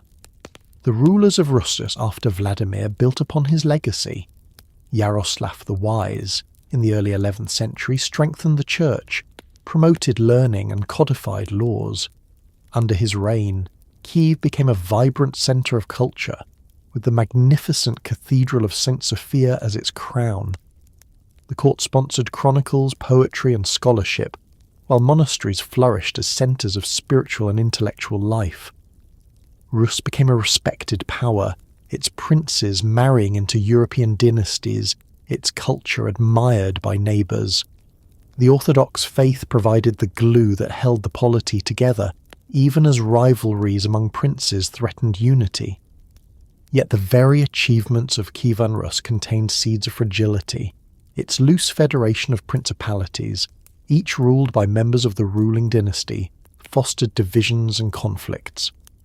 The vastness of its territory made central control difficult. The reliance on trade routes made it vulnerable to shifting economic patterns. When external pressures mounted in later centuries, from nomadic invasions to internal strife, Rus's would fracture. But in its golden age, it stood as the dawn of Orthodox Slavic civilization, the place where the Slavic voice found permanence in faith, writing, and political power. In the story of Kievan Rus, we see the culmination of many earlier threads: the migrations that spread Slavs across Europe, the confederations that gave them early organization, the Byzantine connection that brought war and exchange, the mission of Cyril and Methodius that gave them literacy, and the confrontation with Christianity that reshaped their worldview. All these currents converged on the banks of the Dnieper, where a prince threw idols into the river and led his people into the waters of baptism. From that moment, the Slavs were no longer only pagans of the forest or raiders at the empire's gates. They were Christians, literate, and part of a civilization that would endure and evolve for centuries. When the Slavic migrations carried families, clans, and warriors into the Balkan peninsula during the 6th and 7th centuries, the lands they entered were already ancient, marked by the ruins of Roman cities, the mosaics of forgotten villas, and the mountain passes that had seen legions march for centuries. The Balkans had been a crossroads of empires, a region where Roman, Greek, Thracian and Illyrian cultures met, and where Christianity had taken deep root long before the arrival of the Slavs. By the time Slavic villages spread across the valleys of Macedonia, Thrace and Greece, the once strong grip of Byzantium on these provinces was weakening. The Byzantine state could no longer patrol every frontier, rebuild every devastated town, or resist every wave of migration. Into this fractured landscape the South Slavs settled, filling the demographic vacuum left by centuries of war, plague and depopulation. The arrival of the Slavs in the Balkans was not a single event, but a process unfolding across generations. Raiding bands first crossed the Danube in the 6th century, plundering and returning home. But over time, these seasonal incursions turned into permanent colonization. Families followed warriors, villages were planted, and whole regions once tied to Rome became Slavic in language and culture. Archaeological evidence shows the spread of sunken huts, handmade pottery, and Slavic-style cemeteries throughout the Balkans by the 7th century. Place names of Slavic origin began to appear across the map, replacing older Greek or Latin names. Fields were cleared, herds grazed, and the rhythms of Slavic agriculture imposed themselves upon lands where Roman villas lay in ruins. For Byzantium, this was a bitter loss.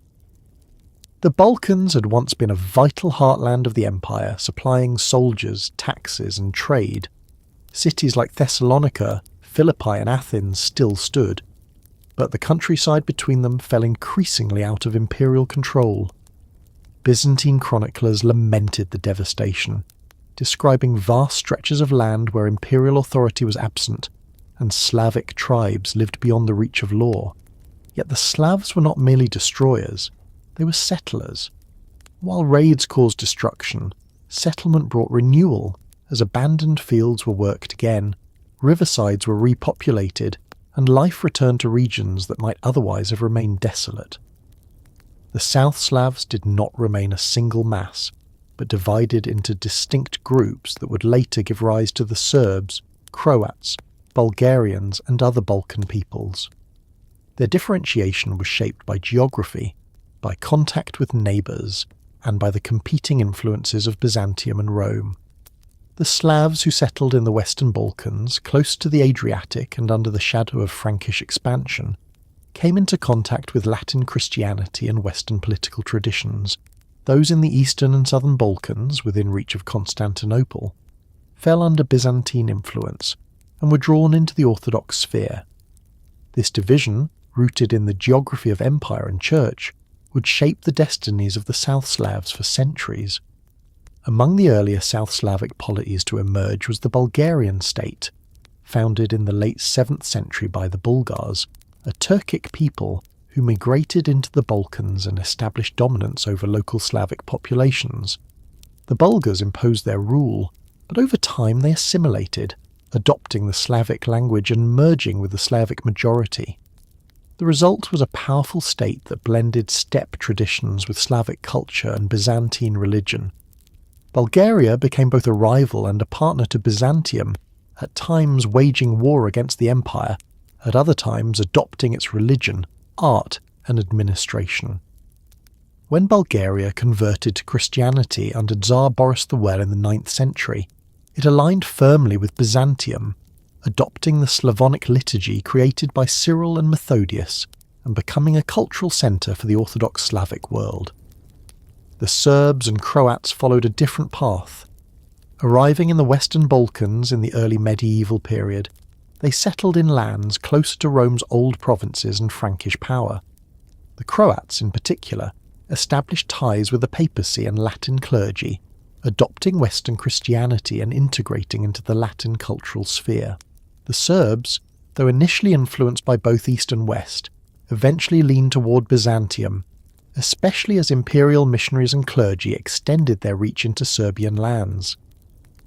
This divergence between Croats and Serbs, rooted in their choice of Christian allegiance, would echo across centuries, embedding a cultural and religious divide that persists in the Balkans to this day. The Byzantine Empire remained the central factor in the fate of the South Slavs. Though weakened, it never fully abandoned the Balkans. Constantinople sent armies, missionaries and administrators to reassert control, rebuilding cities and fortresses where possible. The empire resettled Slavic groups as federates, granting them land in exchange for military service. Over time, the Byzantine state integrated many Slavs into its structures, enlisting them in armies, baptizing them into the church, and absorbing them into imperial society. Yet the balance was always precarious. When the empire was strong, its influence expanded. When it was weak, Slavic independence grew. The relationship was one of constant negotiation, conflict, and adaptation. Cultural exchange between Slavs and Byzantines was deep and enduring. Byzantine goods circulated in Slavic villages, bronze vessels, jewellery, coins, and religious icons. Byzantine missionaries taught the faith, while Slavic converts blended Christian rites with pagan traditions. The Slavonic liturgy, developed from the mission of Cyril and Methodius, became a powerful tool of integration, allowing South Slavs to embrace Christianity in their own language while still linked to Constantinople. Architecture, too, reflected Byzantine influence, with churches built in Slavic lands modelled on Greek styles, adorned with frescoes and mosaics that carried imperial aesthetics into new settings. Yet Roman influence was also present, especially in the West. The Croats corresponded with the papacy, received missionaries from Rome, and integrated Latin liturgy into their churches. Their alignment with the Latin West connected them to the Frankish world, and later to the Holy Roman Empire. This dual orientation of the South Slavs, Orthodox in the East, Catholic in the West, created a cultural frontier that bisected the Balkans, shaping identities and allegiances for centuries. It was not merely a matter of religion but of law, script and worldview, Cyrillic and Orthodoxy on one side, Latin and Catholicism on the other. The South Slavs also adapted the political models of their neighbours. Bulgarian rulers styled themselves as czars, adopting Byzantine imperial titles and court rituals. Croatian rulers, recognised by the Pope, called themselves kings and integrated into Western feudal structures. Serbian leaders, at times under Byzantine suzerainty, at times asserting independence, blended Slavic tribal traditions with imperial administration. The South Slavic polities were laboratories of synthesis, where Slavic traditions of clan and village met the imperial legacies of Rome and Byzantium. producing distinctive political cultures that nonetheless shared common roots. Daily life among the South Slavs reflected both continuity and change. Villages retained their traditional structures with sunken huts, fields worked by families, and communal decision-making. Pagan customs survived alongside Christian rites, with festivals like midsummer celebrated with bonfires, fertility charms, and rituals that the church tolerated or rebranded. Yet literacy began to spread. Monasteries appeared, and sacred texts in Slavonic or Latin introduced new rhythms of culture. The old and new coexisted, creating a layered identity that was both Slavic and imperial, pagan and Christian, local and universal. The strategic position of the Balkans ensured that the South Slavs were always caught between greater powers.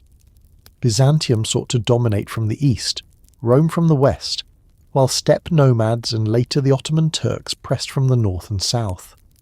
The Slavs adapted to these pressures, sometimes aligning with one power, sometimes resisting, always negotiating their survival.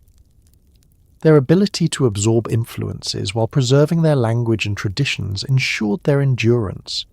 They became both bridge and battleground, mediators of cultures and victims of empires. The South Slavs' role in the medieval Balkans was thus defined by duality between Byzantium and Rome, orthodoxy and Catholicism, east and west. This duality gave them richness, diversity and resilience, but it also planted the seeds of future conflict.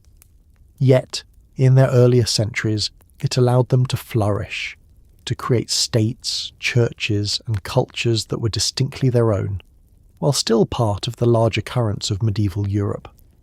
The legacy of this era would shape the history of the Balkans for centuries, ensuring that the South Slavs remained central to the struggles and transformations of the region. The great sweep of Slavic expansion had carried communities into the forests, rivers, and plains of Central Europe, where the Western Slavs would carve out their place in history. These were the peoples who settled between the Elbe and the Vistula, in the lands of present-day Poland, Czechia, Slovakia, and parts of eastern Germany. Here, the Slavs encountered not only the remnants of Germanic tribes who had moved westward, but also the pressure of the Frankish Empire, which extended its influence across the Rhine and into the heart of Europe. The Western Slavs found themselves at the front lines of a cultural and political frontier, where pagan traditions collided with the growing force of Latin Christianity, and where the path from scattered clans to organised kingdoms unfolded under the watchful eyes of emperors and popes. At first, the Western Slavs clung stubbornly to their pagan traditions.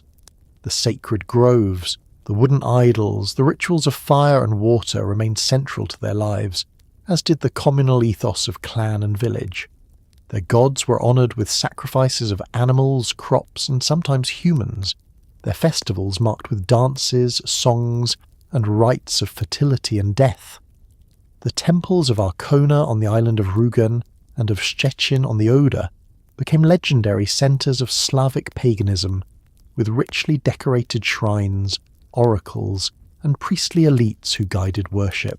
These sanctuaries stood as symbols of resistance, not only spiritual but political, against the encroachment of Christian powers. The Franks and later the Germans viewed these pagan Slavs with both hostility and opportunity. Missionaries were dispatched to convert them, backed by armies that sought to conquer and Christianize. Charlemagne himself campaigned against Slavic groups on the empire's eastern frontier, subjugating some and demanding tribute. Yet the decentralized nature of Slavic society made conquest difficult. Villages could be burned, but new ones appeared. Chieftains could be killed, but others rose in their place. For centuries, the frontier between Christian West and pagan Slavs remained fluid, marked by raids, counter-raids, and uneasy truces. The Czechs were among the first Western Slavs to form a recognizable polity. Centered in Bohemia, the Przemyslid dynasty emerged in the 9th century as rulers who could unite clans and negotiate with both the Franks and the Moravians. Their embrace of Christianity was pragmatic as much as spiritual. offering alliances with powerful neighbours and recognition from the papacy. By the 10th century, Prague had become a significant centre, with churches and fortifications that symbolised the fusion of Slavic traditions and Christian structures. The Czechs' gradual alignment with Latin Christianity placed them firmly within the Catholic orbit, ensuring their integration into the Western European world. Poland followed a similar but distinct path. The Polans, a Slavic tribe in the region of Greater Poland, rose to prominence under the Piast dynasty in the 10th century. Their ruler, Mieszko I, faced the twin pressures of pagan tradition within his realm and the expanding influence of Christian powers to the west.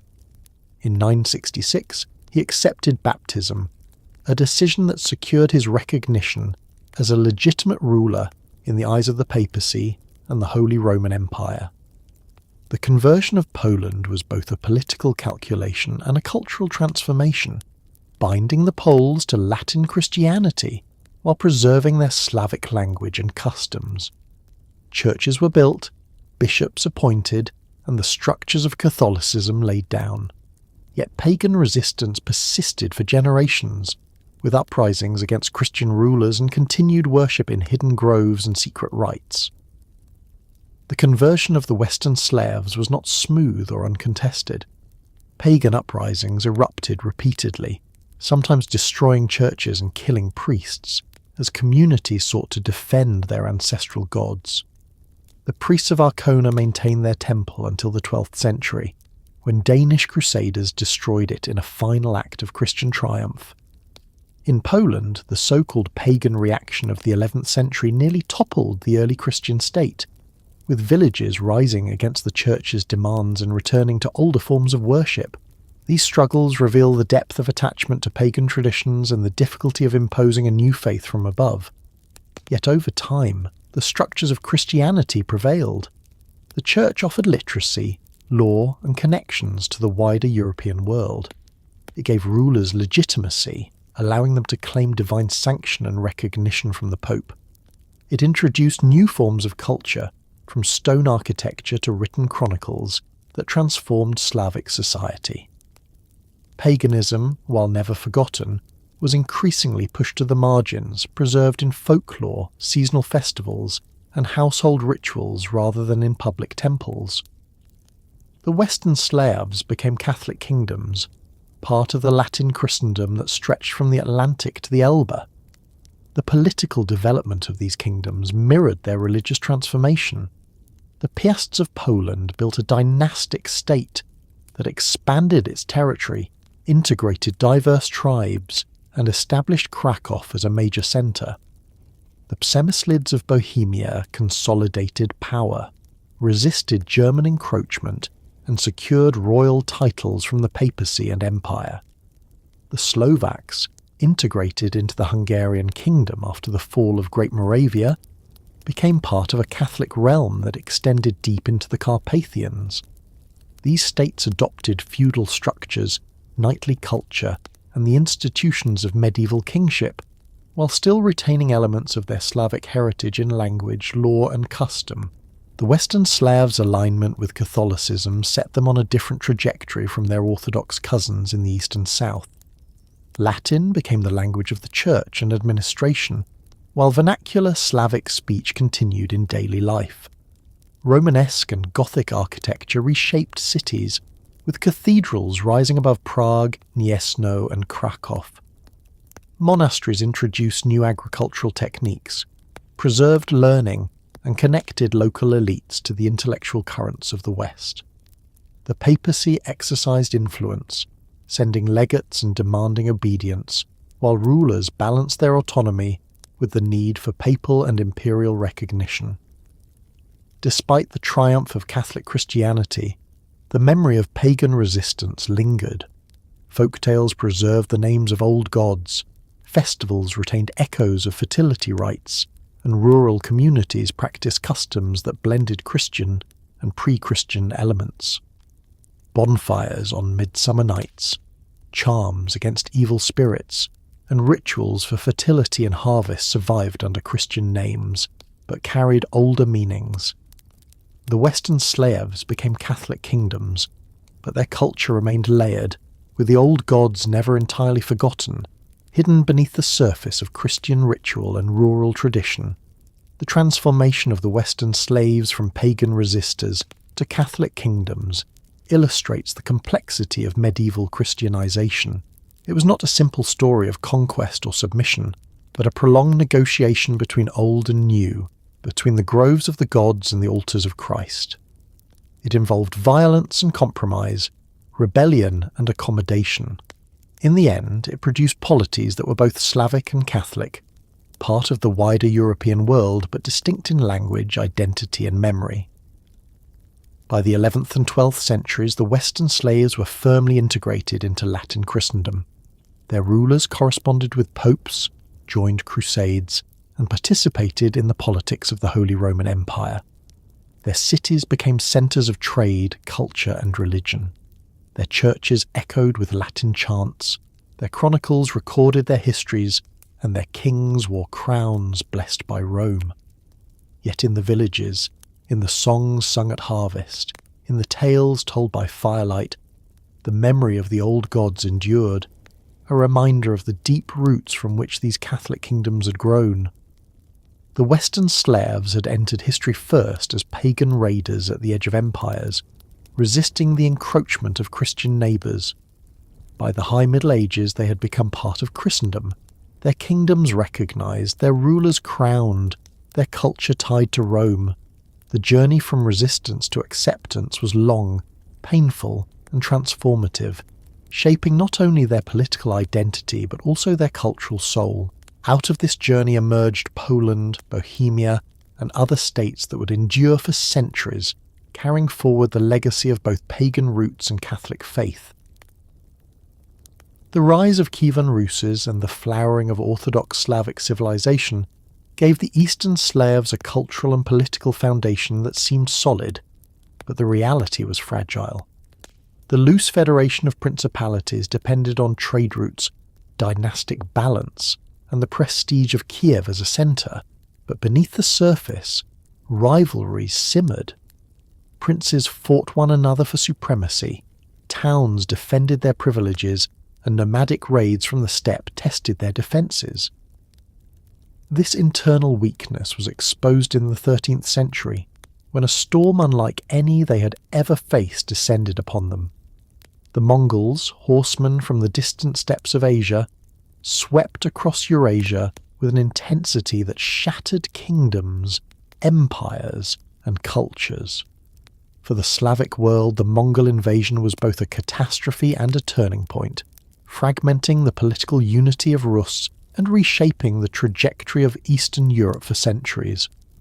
The Mongols had begun their rise in the early 13th century under Genghis Khan, uniting the nomadic tribes of the steppe into a single, disciplined force. Their armies moved with extraordinary speed, mounted on hardy steppe ponies, living off the land and supplied by sophisticated logistical systems. They combined traditional nomadic tactics of mobility and archery with siege technologies learned from Chinese and Islamic engineers. By the 1220s, their conquest stretched from China to Central Asia, and their gaze turned westward. The Slavic lands first felt their presence in 1223, when a coalition of Rus's princes and their Cuman allies faced a Mongol army at the Battle of the Kalka River. The Rus's forces, divided by rivalries and lacking coordination, suffered a devastating defeat. The Mongols, however, did not press further at the time, withdrawing to deal with campaigns in Asia. The shock of Kalka was a warning, but it was not heeded. The Rus princes returned to their feuds, their sense of danger fading in the years that followed. The true storm came in the late 1230s, when Batu Khan, grandson of Genghis, led a great Mongol invasion westward. His army struck first at the Volga Bulgars, then turned on the Rus. In 1237, Ryazan was besieged and destroyed, its population slaughtered or enslaved. One by one, the great cities of Rus fell. Vladimir, Suzdal and others reduced to ashes. In 1240, the Mongols reached Kiev itself, the mother of Rus's cities, once a flourishing centre of trade, religion and culture. Chroniclers describe its churches burned, its population massacred, its treasures looted. The fall of Kiev symbolized the end of an era, the shattering of the unity that had once held the Rus together. The Mongols continued westward, devastating Poland and Hungary, defeating European armies at Legnica and Mohi in 1241. Only the death of the Great Khan in Mongolia forced Batu to retreat, sparing Western Europe from deeper conquest. But the damage to the Slavic world was done. The principalities of Rus were left in ruins, their cities depopulated, their fields abandoned. The Mongols established their dominance over the region, creating the polity known as the Golden Horde, which would control the Rus for 2 centuries. The Mongol rule over the Slavs was indirect but firm. They did not settle in large numbers, nor did they seek to replace local rulers. Instead, they imposed tribute, demanding submission from the princes of Rus and recognition of Mongol overlordship. The princes were required to travel to the Mongol court, where they received yarliks, charters confirming their authority, in exchange for loyalty and payment. Those who resisted were crushed. Those who submitted were allowed to rule under Mongol oversight. This system of indirect rule preserved the outward forms of Slavic principalities, but stripped them of autonomy, binding them to the will of the Khans. The impact of Mongol domination was profound.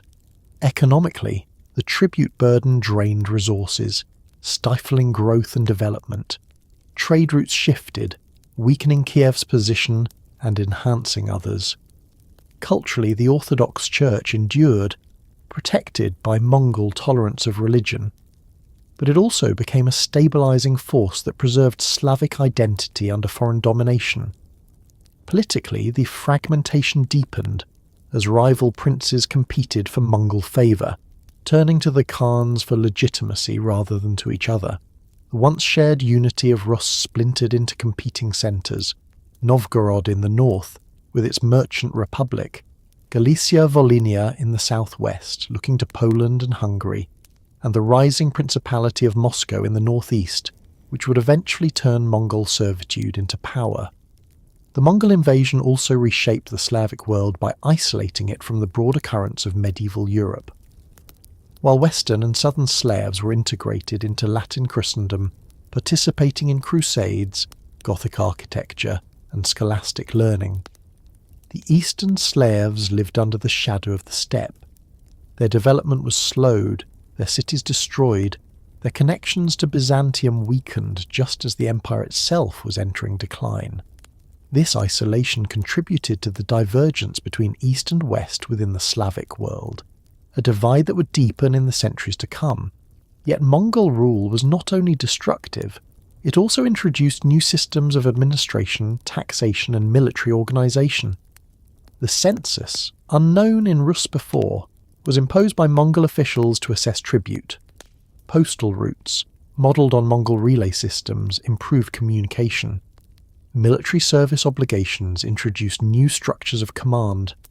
While the Slavs experienced these systems as instruments of oppression, they also learned from them, adapting elements into their own governance. The future rise of Muscovy in particular would owe much to the lessons learned under Mongol domination. The psychological impact of the Mongol storm cannot be overstated. Chronicles describe the terror of burning cities, the despair of populations enslaved, the humiliation of princes bowing before foreign khans. Yet they also record resilience, the endurance of faith, the persistence of communities rebuilding in the ashes. The Orthodox Church played a central role in this survival, providing continuity, identity, and hope. Monasteries became centres of resistance in spirit if not in arms, preserving culture and faith in times of subjugation. The Slavs did not disappear. They endured, adapting to the new reality while waiting for opportunities to reclaim autonomy. The fragmentation caused by the Mongol invasion was not only political, but cultural. Different regions of the Slavic world pursued different paths. Novgorod, spared from destruction by its submission, maintained its trade with the Baltic and its republican institutions, becoming a window to the west.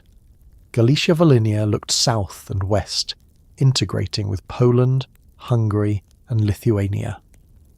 The northeast, devastated but strategically placed, saw the rise of Moscow, whose princes cultivated loyalty to the Mongols to secure privileges and gradually expanded their power.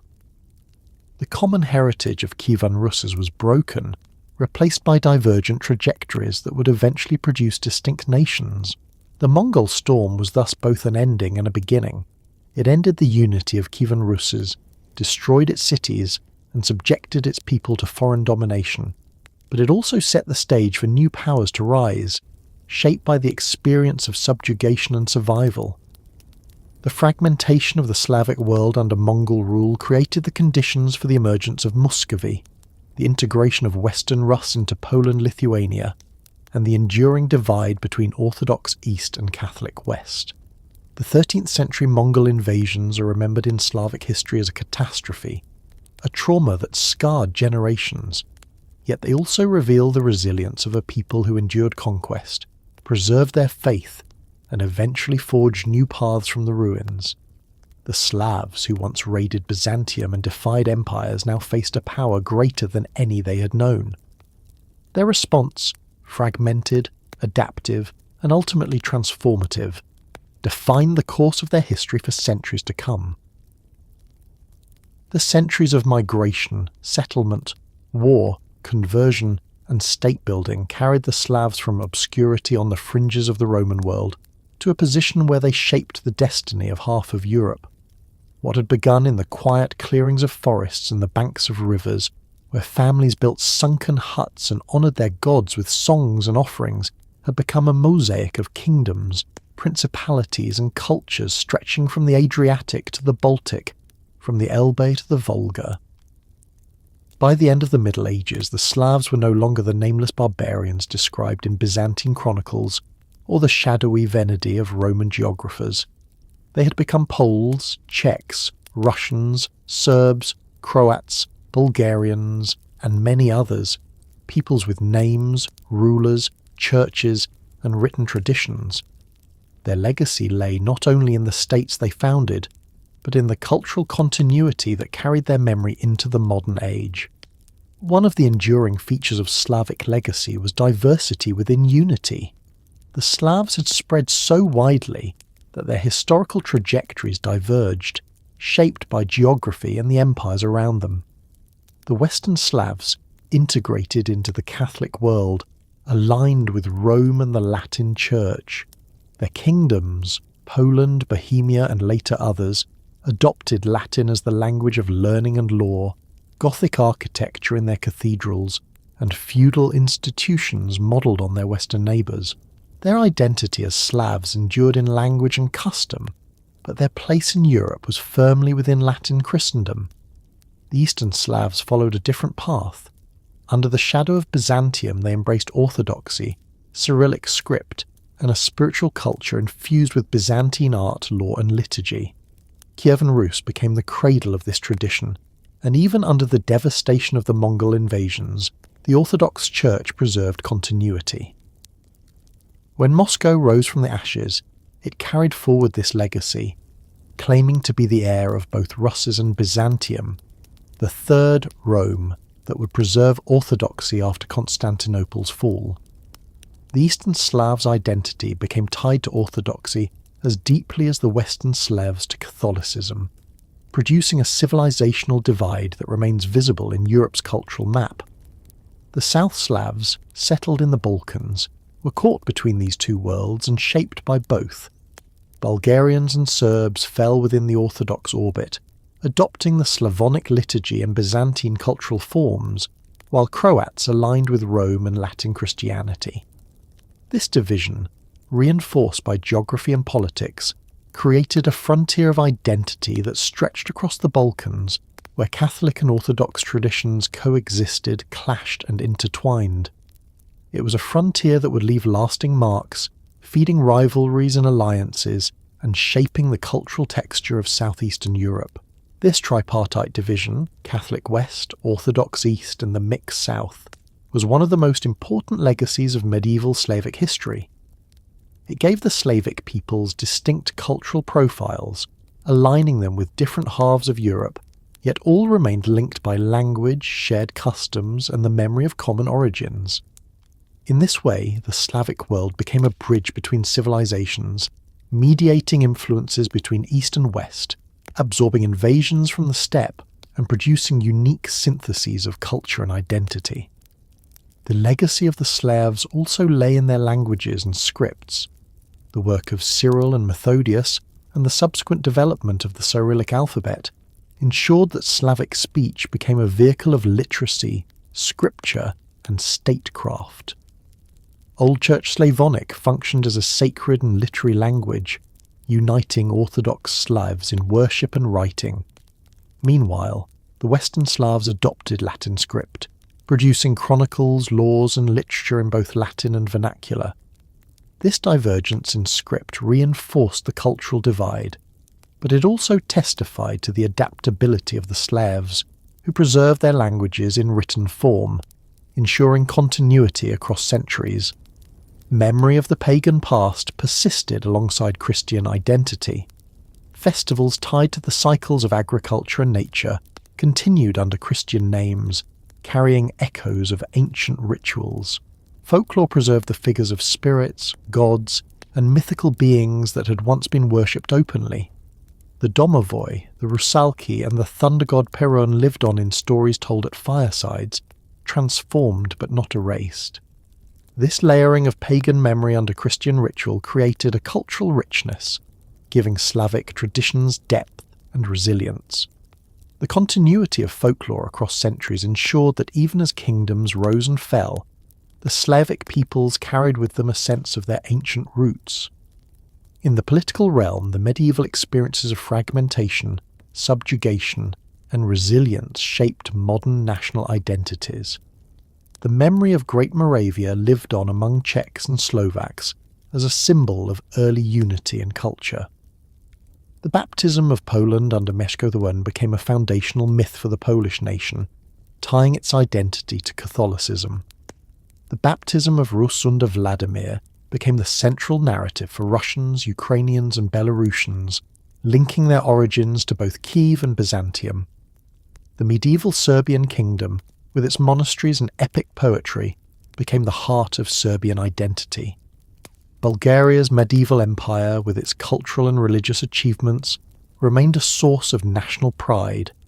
These medieval legacies provided continuity through centuries of foreign domination, giving modern nations a sense of deep roots and historical destiny. The memory of the Mongol invasion left scars but also shaped resilience.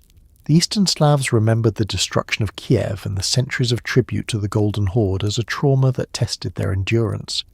Yet they also remembered the eventual rise of Moscow as a story of survival and renewal. The Western Slavs, who had resisted Germanic pressure and retained their kingdoms, remembered their own struggles as proof of independence. The South Slavs, divided between Byzantium, Rome, and later the Ottomans, remembered their medieval states as golden ages to be restored.